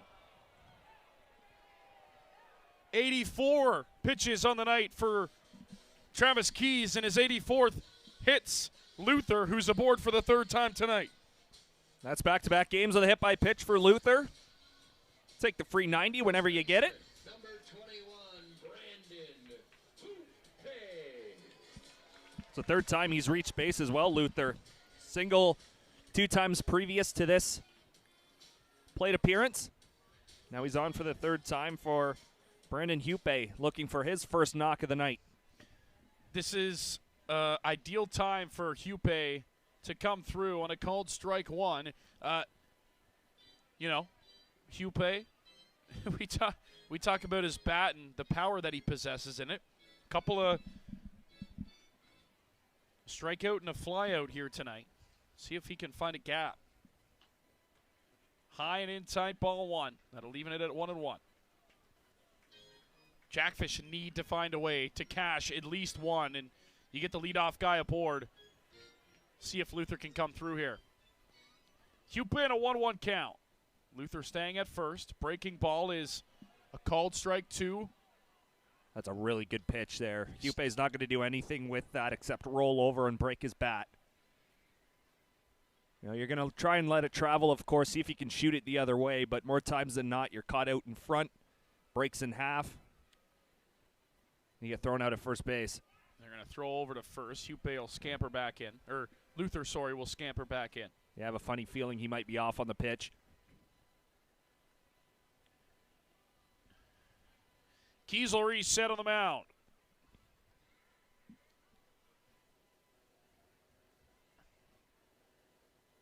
Long stare at first. Swung on and missed. Hoope, 2nd strikeout of the game. 1 away. Luther had started the Jets at first base and then shut everything down. Sort of a fake out there at first base. The only run in this ball game will take you back to the 3rd inning. It was a leadoff double for Gio Morello, followed by a sacrifice bunt to get him to 2nd and a sacrifice fly to get him in.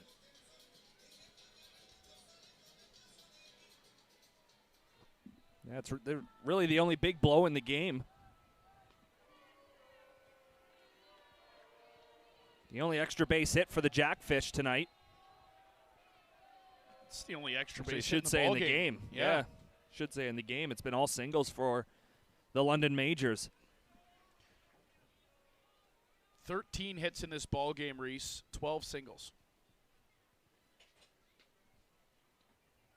In the dirt, 2-0. It's pretty strange for this ballpark. I mean, we watched BP. The balls were flying. Yep. We were here Thursday, and yeah, Baycats hit 4 home runs.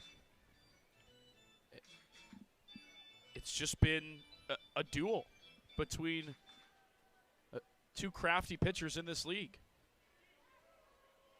The 2-0. A called strike. But that's, of course, always how it works out, right? 11-10 game on Thursday. It was bound to be 1-0 tonight. It is De Los Santos warming up. If he comes in tonight, Reese, he would have pitched in now 5 of 6 for the Jackfish.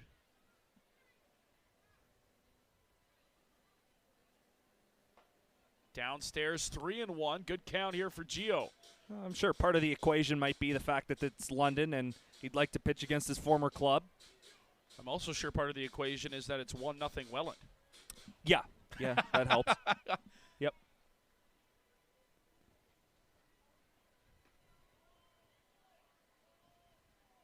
Luther going to take off for 2nd base. Pitch bounces in. Throw is high. Luther got in there.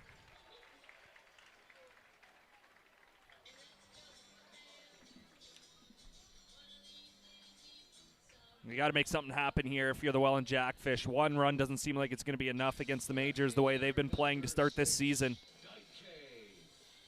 So we got your best contact hitter up at the plate right now. That's going to bring out Roop Chanderdat to have a chat. Haven't seen a signal to the pen yet. We mentioned it's another lefty up in the pen for the Majors. Dustin Davidson, the BC native, And this is just a, hey, how do you feel? No, that's going to be it. Okay. There's the hook. What an outing, though, for Travis Keys tonight, Reese. He pitches into the 7th inning. It's a brutal song to walk Oh, man, up this to. is – take your pick. This or hit the road, Jack. 6 1/3 Man. innings pitched from Travis Keys. He gave up the 1 run. It was on a sacrifice fly, and he was excellent. And what's going on here?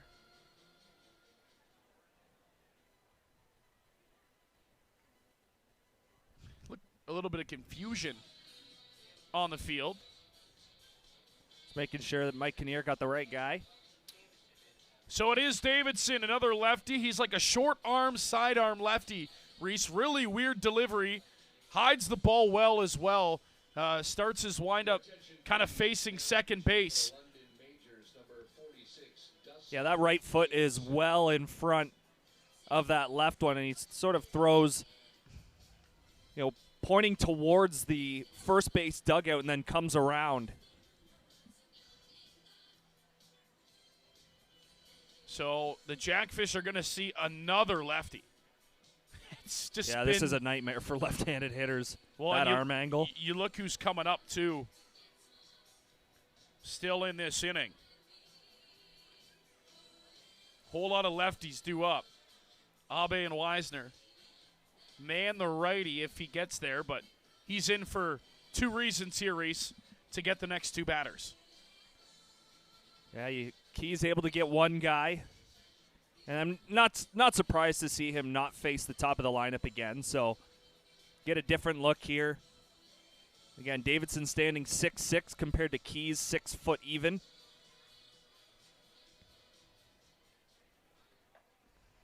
But again, this is your best contact hitter coming to the plate in Daike Abe. A base hit would score Luther from second. Yeah.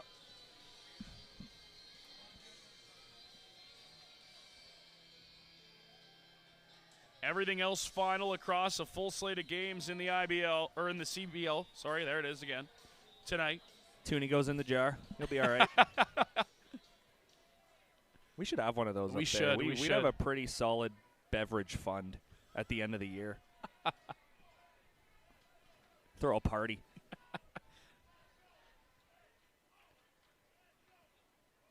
So here is the crafty lefty in. Abe, the first pitch. In tight. Brushes him off the plate. Ball 1.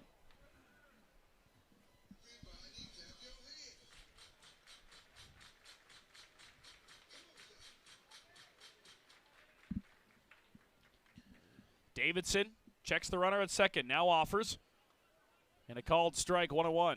Looking out at shortstop, Escato thought a play might have been on. He just absolutely broke hard to second base, hoping for a throw. So if Abe shoots something there, I mean, that's tough to see. Usually when he breaks to the bag that hard, something's on. You're either hoping for your pitcher to toss it back or to step off because he ain't getting back to cover a hole. Playing in behind Luther, who's bouncing around at second. Pitch is a called strike, 2-2. As we approach last call, almost at $3,000. Last call for 50-50 tickets. Davidson trying to get out of the jam. Keys is left. Hit by pitch and a walk. 1 away. Abe and a 2-2 count. Bounces to the backstop. That'll advance both runners 90 feet. And now 2 in scoring position. Diolio's been good behind the dish, but not that time. That was about a 58-footer from Davidson, and Diolio just kind of give it that Olay wave. Couldn't keep it in front, and that draws the infield in for the London Majors. Again, runs are at a premium tonight. We've seen them do this twice before. There's a huge gap in left center field. If Abe can poke one that way. Say even the outfielders have taken a couple steps in. Payoff on the way. Abe fouls it off down the first base line. And this is where he is so good. Yeah, he'll just keep spoiling, and he'll give you nightmares. Big thing about the majors bringing the outfielders in a little bit is the speed with Abe. If anything gets to the wall, you have to pencil in on an automatic triple. Abe, a hot shot to first. First baseman bobbled it. Lenahan, and he only has one play. It's at first for Abe. A run will come in to score, and that's a huge second run in this baseball game. Jackfish take a 2-0 lead. It's almost as if he was thinking throw before he caught the ball, Reese. Yeah, tried to make the play at home before he had the baseball, but that goes to show you how crucial it is for catchers to be able to get in front of those balls and have the trust for their pitchers to throw it in the dirt. That wild pitch advances those two runners up 90 feet. You know, with a bobble there, you're looking at potentially a 2-out situation with second and third now. So instead, it results in a run because of the pass ball getting to the backstop. Or the wild pitch, I should say.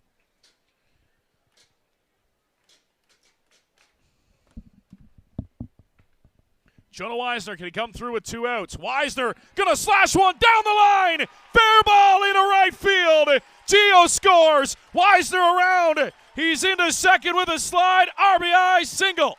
Jonah Weisner continues to stay red hot at the plate. And the Jackfish tack on a pair here in the 7th. Jonah Weisner didn't hit it the hardest, but he hit it in the right spot. Right fielder Zadunik not close to the line by any means, and he had to run a long way for that baseball, giving Weisner an automatic 2-bagger. That is massive to add on that insurance here late. With 2 outs, nonetheless, Yeah. and Jonah Weisner coming through huge. There's man just out in front as he sends it foul down the third base line. An extra split second, that's another double. He trades spots with Jonah Weisner. Second extra base hit of the game combined between these two teams. So Davidson came in to try and mop up for Keys, and that'll finalize the Keys line. 6 1/3, 3 runs given up as Mann sends one into center field, deep center field. It's carrying back at the wall, and it's hauled in by Hancock. Man, did that ball just keep on carrying. Almost got it, but he just comes up short. But the Jackfish come through. Jonah Weisner, RBI double. Fish tack on a pair. We head to the 8th, 3-0 Welland.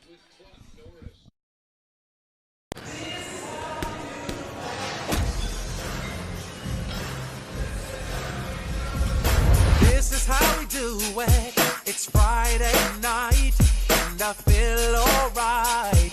The party's here on the west side, so tip up your cup and throw your hands up, and let me hear the party say, I'm kind of buzzed, and it's all because this is how we. Want to feel more?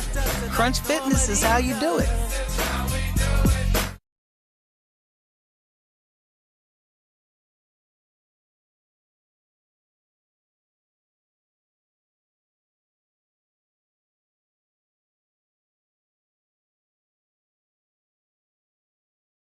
Did you know your dollar does more in Niagara with Penn Financial? And you get the same benefits and rates, except we get to know you better, like true neighbors do. Penn Financial, Niagara's truly local credit union.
Well, surprise, surprise, 39 is into the ball game on the mound. Pedro de los Santos in for the Welland Jackfish, now with a 3-0 lead. They're going to keep it there, and he's going to have a tough task, Reese, as he gets Escato, Babic, and Lenahan, 1, 2, 3 in the major order. We've mentioned it a couple of times. This is game number 5 for the Jackfish left-hander. 8 2/3 innings pitched already this season. Ground ball weakly hit. Weisner charging in, has it. Throw to first in time. Oh, he called him safe. He beat it out.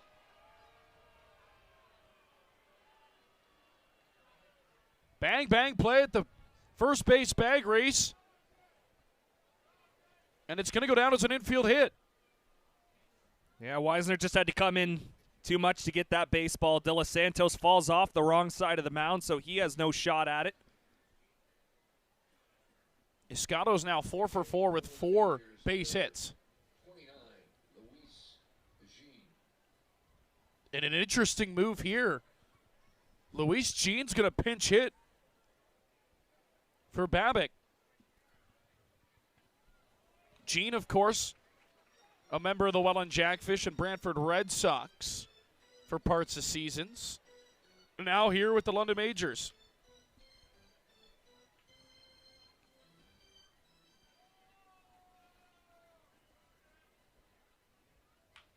Jean on the ground to third. Arnold had handcuffed him, and it's into left field. Trying to go first to third. In there with a slide. And the Majors have something brewing here in the 8th inning on another miscue by the Jackfish defensively. First baseman Trent Lenahan. The ball just came up on Arnold there as he tried to take the short hop, and it's going would have had to been quick to second base if he would have tried to turn 2, but just unable to come up with it. Second error of the night for Bryce Arnold. How about the heads-up base running, too, Reese? From Escato, able to go first to third. And heads-up baseball as well from Daike Abe in left field there. He thought about going to third to see if he could get Escato, but smartly throwing it to second to at least keep the double play in order. And not allow Jean to get to second and have 2 runners in scoring position with nobody out. Tying run comes to the plate in a 1-1 count. De Los Santos still to record an out here.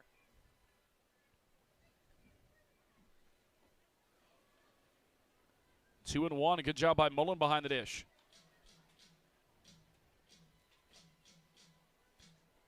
And you wonder if Reese, too, just tired for De Los Santos.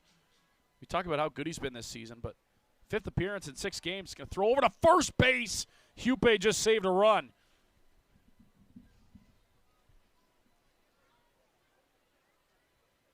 Trying to keep Jean close there at first. Have to think the Majors have something in mind to move him up 90 feet. I mean, if he goes to second, there's a throw. You know who's coming home, right? So the Jackfish got to be careful. Swung on and missed. Mullen smartly going to hold on to that baseball. And Robbie knows. And now Brian Essery asking for catcher's interference on the batter. And now this becomes interesting. Now the only issue is because Mullen didn't throw the baseball. Sometimes the umpires do like them to see them throw the ball to at least make an attempt on it. Whereas if you don't, it's just a pump fake. Then it's like, well, if you didn't throw the baseball, there's no interference to be called. I see what S is saying. Might have leaned out over the plate a little bit. But I think if Mullen tries to throw that ball, he might get it. I think Mullen's – and again, who caught for Roop Chanderdat for a couple of – right? Exactly. Robbie Mullen knows exactly what is going through the mind of the London Majors right in this situation. And now it's a full count to Lenahan. They're in danger of loading the bases here.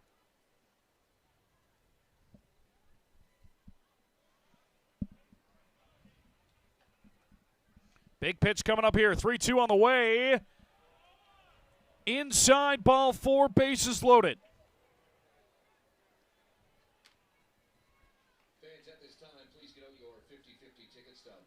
Tying runs at first base, Majors load the bases on De Los Santos on a miscue, an error, and a walk. I just saw Brian Esri motion down to the bullpen, say, hey, speed it up, let's go, get ready. And now it's Zadunik with the bases full of Majors. Check swing. Yes, called strike one.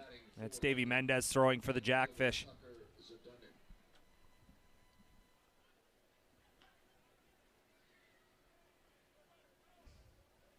Can De Los Santos find a way? Called strike two, and it's 0-2 now. You would trade a run for two. Yeah, all day. Absolutely. That's where those two insurance runs come into play that the Jackfish got the previous inning. Zadunik struck out twice tonight. Right there, strike three called. He got it on the outside corner, paint from De Los Santos. Huge strikeout, one away. Hey, Ed Zadunik leaning over the plate there. Thought that ball was away, but it caught the black. And that's going to bring Brian Esri out. 3 of the 5 Ks tonight for Jackfish pitching have been to Zadunik out of the cleanup hole. Yeah, it's been a tough night at the plate for him. That's going to end Pedro De Los Santos' night. The righty coming up to the plate in DeOlio. I agree, bringing in Mendez for him. So here's an interesting tidbit, and we talked about this with on Thursday night. Did they leave Pedro in for one too many batters on Thursday? Maybe. Yeah. Right? Because what happened? Right? The 2-run home run that tied the game when Davey looked like he was ready and maybe going to come into the ball game. Yep. This time Brian Esri makes that call, and he's going to go to his closer here in the 8th inning with 1 away. Yeah, not waiting around tonight. Now, that being said, too, DeOlio and Joseph, both guys who could turn around a fastball. They can. Right? So for Davey Mendez, these are huge outs to get here in the middle of the major order. You got 2 guys who can spin this game on a dime with Davey Mendez coming in, looking to lock down a 5-out save for the Welland Jackfish.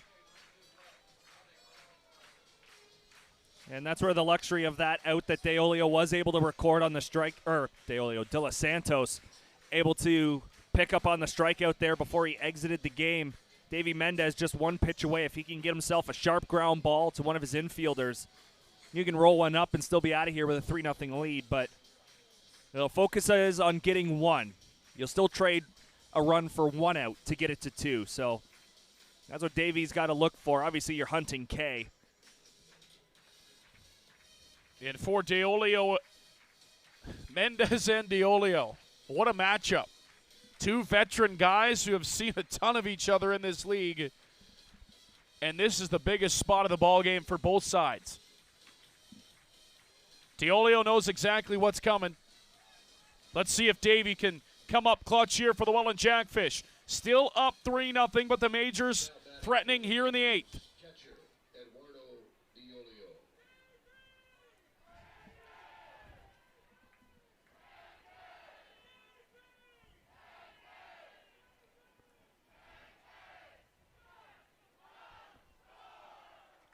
Shanks here.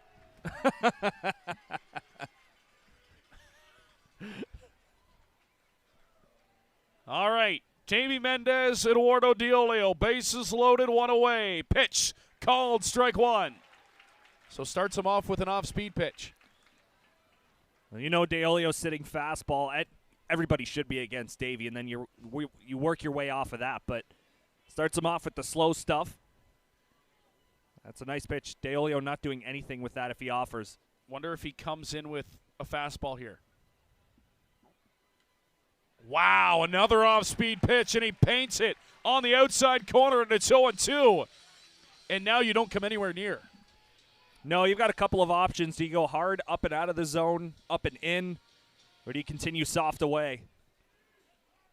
Or do you surprise him, right? Yeah. 0-2 Mendez ahead of DeOlio. He comes set. Rocks into the windup. They do go fast away.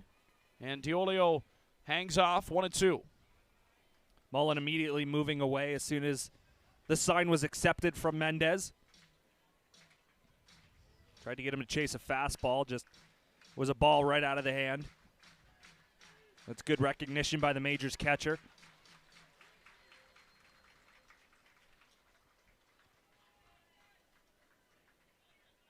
A 1-2 pitch. Mendez. Pause. Now rocks into the windup. Swung on and missed. Strike 3. Back to the off-speed pitch. DeOlio swings over it. 2 down.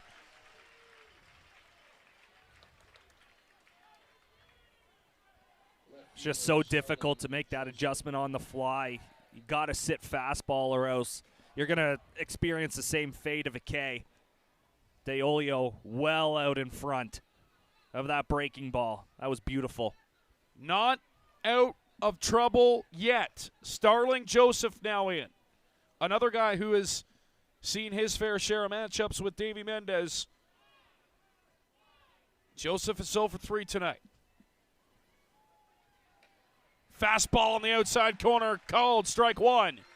So he starts DeOlio with the off speed. DeOlio sees one fastball that's not in the zone. And then he goes to Joseph. He goes, all right, I'm going to start with a fastball here. It's keeping them on their toes, always thinking. See what he does here. The 0-1. Big looping breaking ball finds the zone. Strike 2. What a pitch. Yeah, it's not even fair. And now you have no idea what's coming if you're Starling Joseph. The Majors loaded the bases with nobody out. Mendez coming in to try and leave it that way. 2 down, 0-2 to Joseph. Here comes the pitch. He got him! Strike 3! Davey Mendez strikes out a pair, and the Majors leave him loaded in the 8th. We head to the bottom half of the inning. Welland still on top, 3-0.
What a ball game here tonight at Welland Stadium. Majors Jackfish. New pitcher into the ball game, second out of the pen, third of the night for London. First righty Welland will see in Cade Douglas. As Robbie Mullen fouls off the first pitch, 0-1. I think the happiest man in the ballpark is the guy on deck. Justin Gideon. Is this real life? Can't be. Right-handers? They still exist? The 0-1. Slow looper in there, called strike 2. Well, you knew no matter what coming into this one, and knowing London playing last night, just a matter of whether it was going to be Payano or Keys. Payano going last night, 7 strong innings for him. Keys followed it up here. Yes, he gave up 3 in the process, but still a very good outing for Travis Keys. Not a lot of hard contact.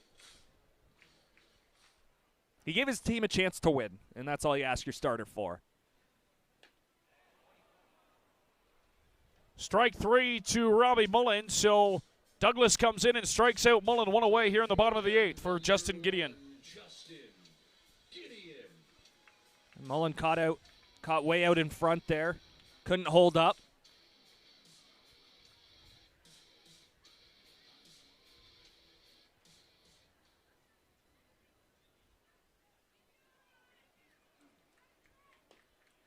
First pitch is downstairs to Gideon, ball 1.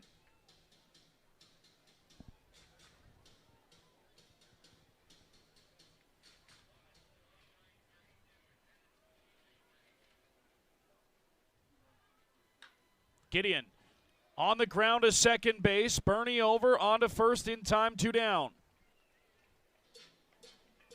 It just looked like on that swing, Gideon was more of a chop than the barrel coming through the zone. That's what led to that ball, and you could see him as he was trotting back towards the dugout. The exact same thing I was saying is the way his swing path was. It was more down than through, and that's what caused that high chopper.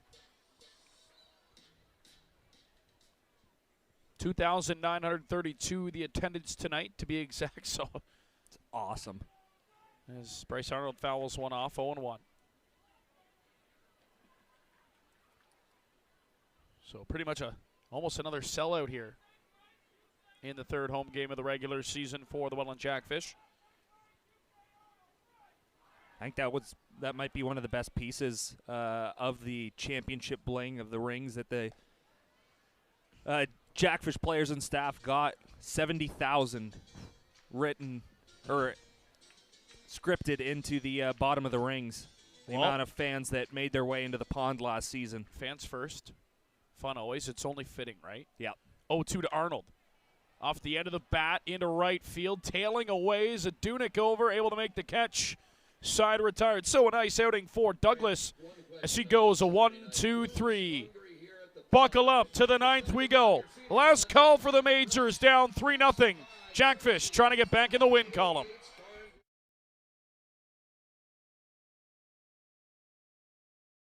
Niagara College programs immerse students with a highly experiential learning environment enhanced by digital technologies. We place students at the center of all that we do. We are Niagara College.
Ninth inning here at Welland Stadium. Last call for the London Majors. Down 3-0 to the Welland Jackfish. 9 hits for London, 7 for Welland.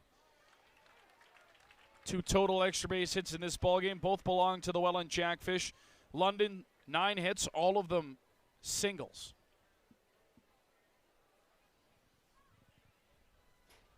It's a pretty insane stat as Mendez pumps in strike 2. Yeah, it's a pretty good indication that the Jackfish pitcher shoved in this one. Every hit being a single. It'll be Bernie, Dreyers, Hancock, listed in order. The 0-2 from Mendez is spiked down the right field line, base hit. Off the glove of Hupe, and the leadoff man's aboard. Jarrett Bernie reaches for the second time tonight. That was a rocket to the right side. Great effort from Hupe, but it was just hit too hard. Well, and again, Davies going to provide the power. Yeah, exactly. You put the barrel out there, it'll go fast enough.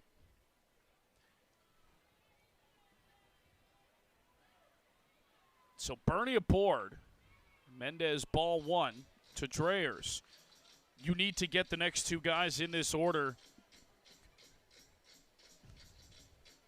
Escano lingering at the top of the lineup, 4 for 4 tonight, Reese, with 4 base hits. Yeah, he's had a good enough day. You'd like to keep him on deck.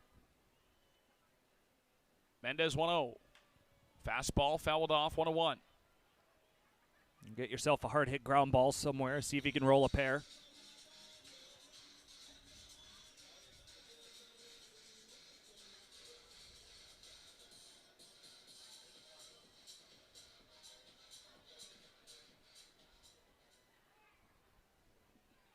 Mendez comes set.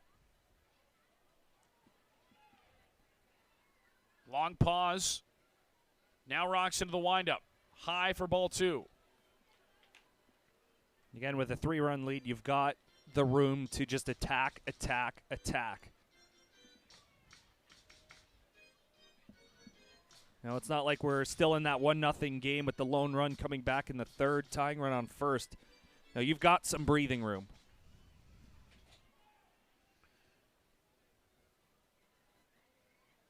2-1 to Dreyers. Inside corner, strike 2. That was paint. Dreyers ain't doing anything with that. Well, His back goes towards firewood if he swings. Yeah. Well, the only thing you can do is try to sell it as an inside pitch. And yep. Davies now in a 2-2 count. I think you stick with the fastball. I go right back to it. Yeah. Got to make him prove that he can catch up to it. Mendez, 2-2, fouled off. Late again. No reason to speed the bat up. If he beats you, good for him. But he's been late each time he's made contact with the fastball.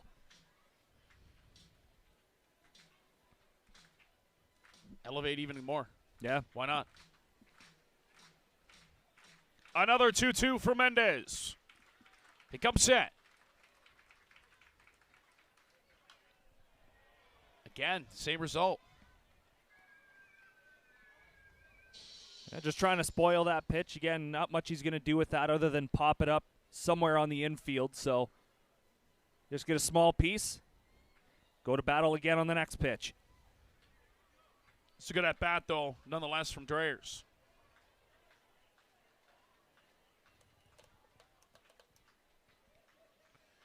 Mendez will come with another 2-2. Goes off speed, just outside, and it was outside, Reese. It didn't cut back until it hit Nolan's mitt. Fans are going to be upset with that, but it was clearly, it bent around the plate. Yeah, it looked like he came around that outside corner. I like the idea. You froze the hitter there. Again, expecting heat, he's been late. Why wouldn't he? And you have to against Davey Mendez, but just didn't clip the black. Great take. Payoff pitch coming. Big one here for Mendez. Goes fastball, and he sends it up the middle, base hit. First 2 on for the majors. Heck of an at-bat it was. out of your 7-8 hole hitters here, Reese. Yeah, and I said to stick with the fastball, and there was no reason not to. Again, he hadn't proven that he could catch up to it. He had just been able to foul off a bunch. So, in that situation, he gets a solid base hit. Tip your cap. Good for him. As the Majors try to mount something here in the 9th. That's a good piece. Thought you had him on the previous pitch. It just didn't break back in time.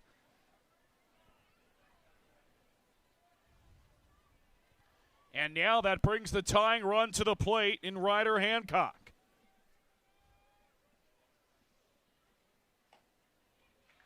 Called strike to Hancock to start. And now you've let the 7-8 guys on. You're going to see somebody from the top of the order now. Escato's on deck. Hancock all the way choked up on that bat, too.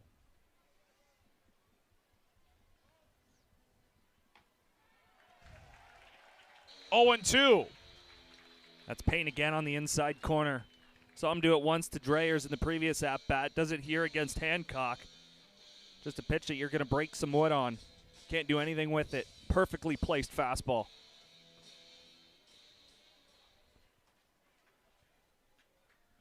Big pitch coming up here for Mendez. The 0-2 on the way. It is there. Strike 3 called. Backdoor breaking ball. Freezes Hancock one away. It's a big out number 1. And it looks like Escato's going to use Hancock's bat. Or Hancock used Escato's. Either way, they had a handoff as Escato stepped to the plate, but this man has had himself a night. 4 singles. Stolen base as well.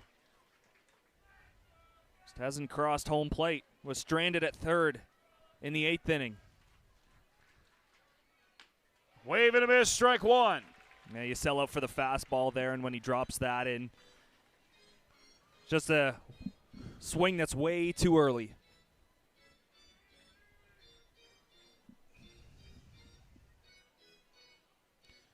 Luis Jean on deck. Remember, pinch hit for Babiak in the 8th inning. Fouled off of the breaking ball, and it's 0-2, and now he can go either way here.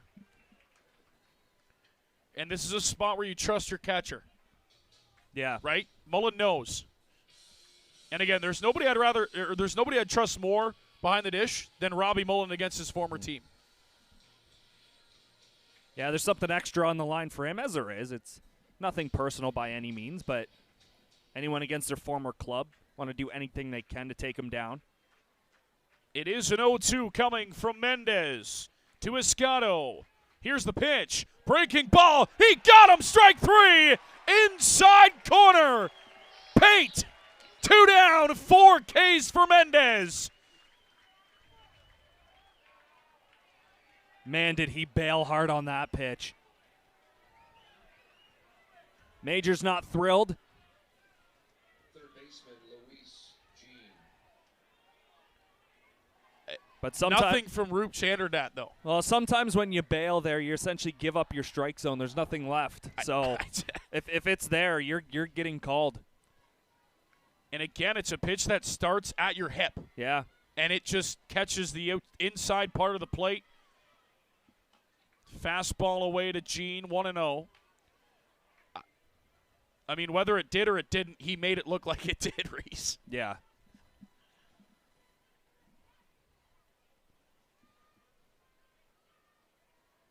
It's so difficult to make that adjustment. Again, you're doing this in less than a second and a half, expecting fastball, and then he drops that in. Again. Yeah. 1-1, same thing. Yeah, that pitch looks sharp tonight. That break. Good and late from Davey Mendez. And now Gene's seen it, right? 1-1. They're going to go back outside. Fastball just missed. Mullen tried to pull it back in. Yeah, that's a good spot. It was away. First two batters of the inning reached. Then Davy Mendez struck out Hancock and Escato. Tying run is at the plate, Luis Jean. A 2-1 count. Mendez trying to record the 5-out save. Going to go right back to it, Reese. Mullen set up on the outside part of the plate, swung on and fouled off. 2-2. Missed his spot, but Jean fouled it off. And now the fans will rise to their feet here at Welland Stadium.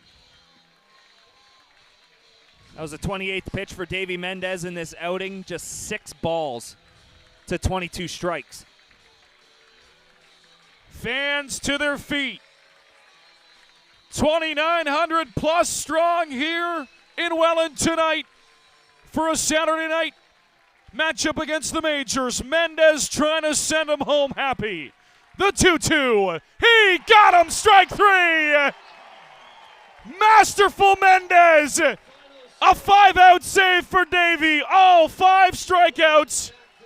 And Welland shuts out London to hand them their second loss of the season. Jackfish pitching extraordinary tonight.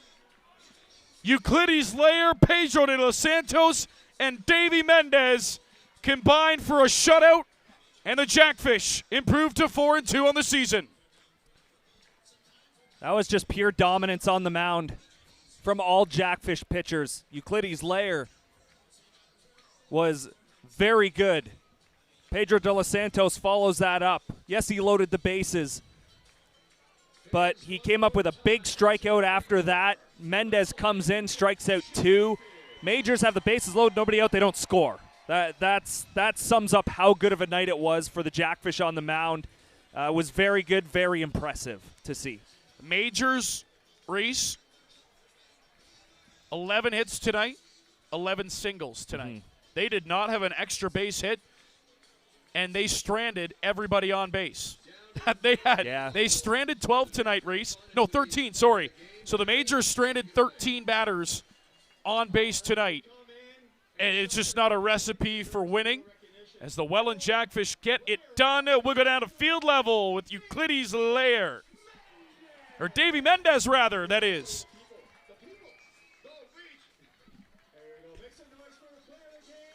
Now he's going to get a shower. Gio Morello.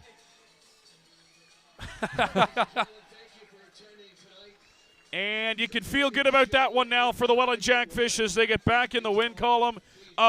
Bats, not as much, but the pitching was fantastic, Reese Dumani. And now it's to Toronto to wrap up 4 games in 6 nights for Welland. It'll be the new guy.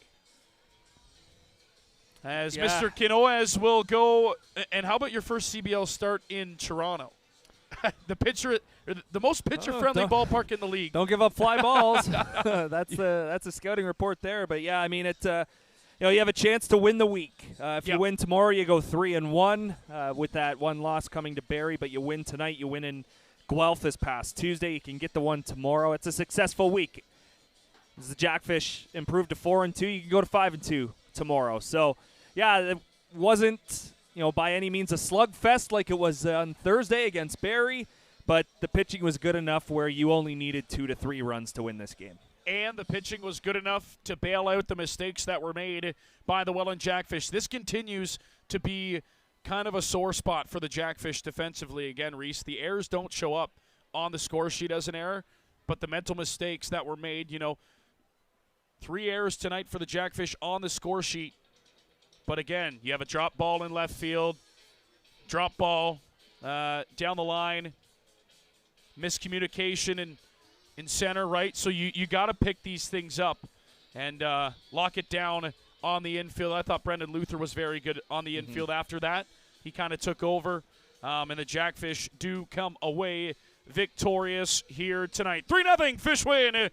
4-2 now on the young season to Toronto and Christie Pitts tomorrow. And we'll see y'all back here at the Pond Thursday night. As we'll sign off here from the Rose City, I'm Alec Murray. He's Reese Dumani. For all of us here, all our great staff, we say good night and cheers from Welland. Wow, that's the best I've ever seen.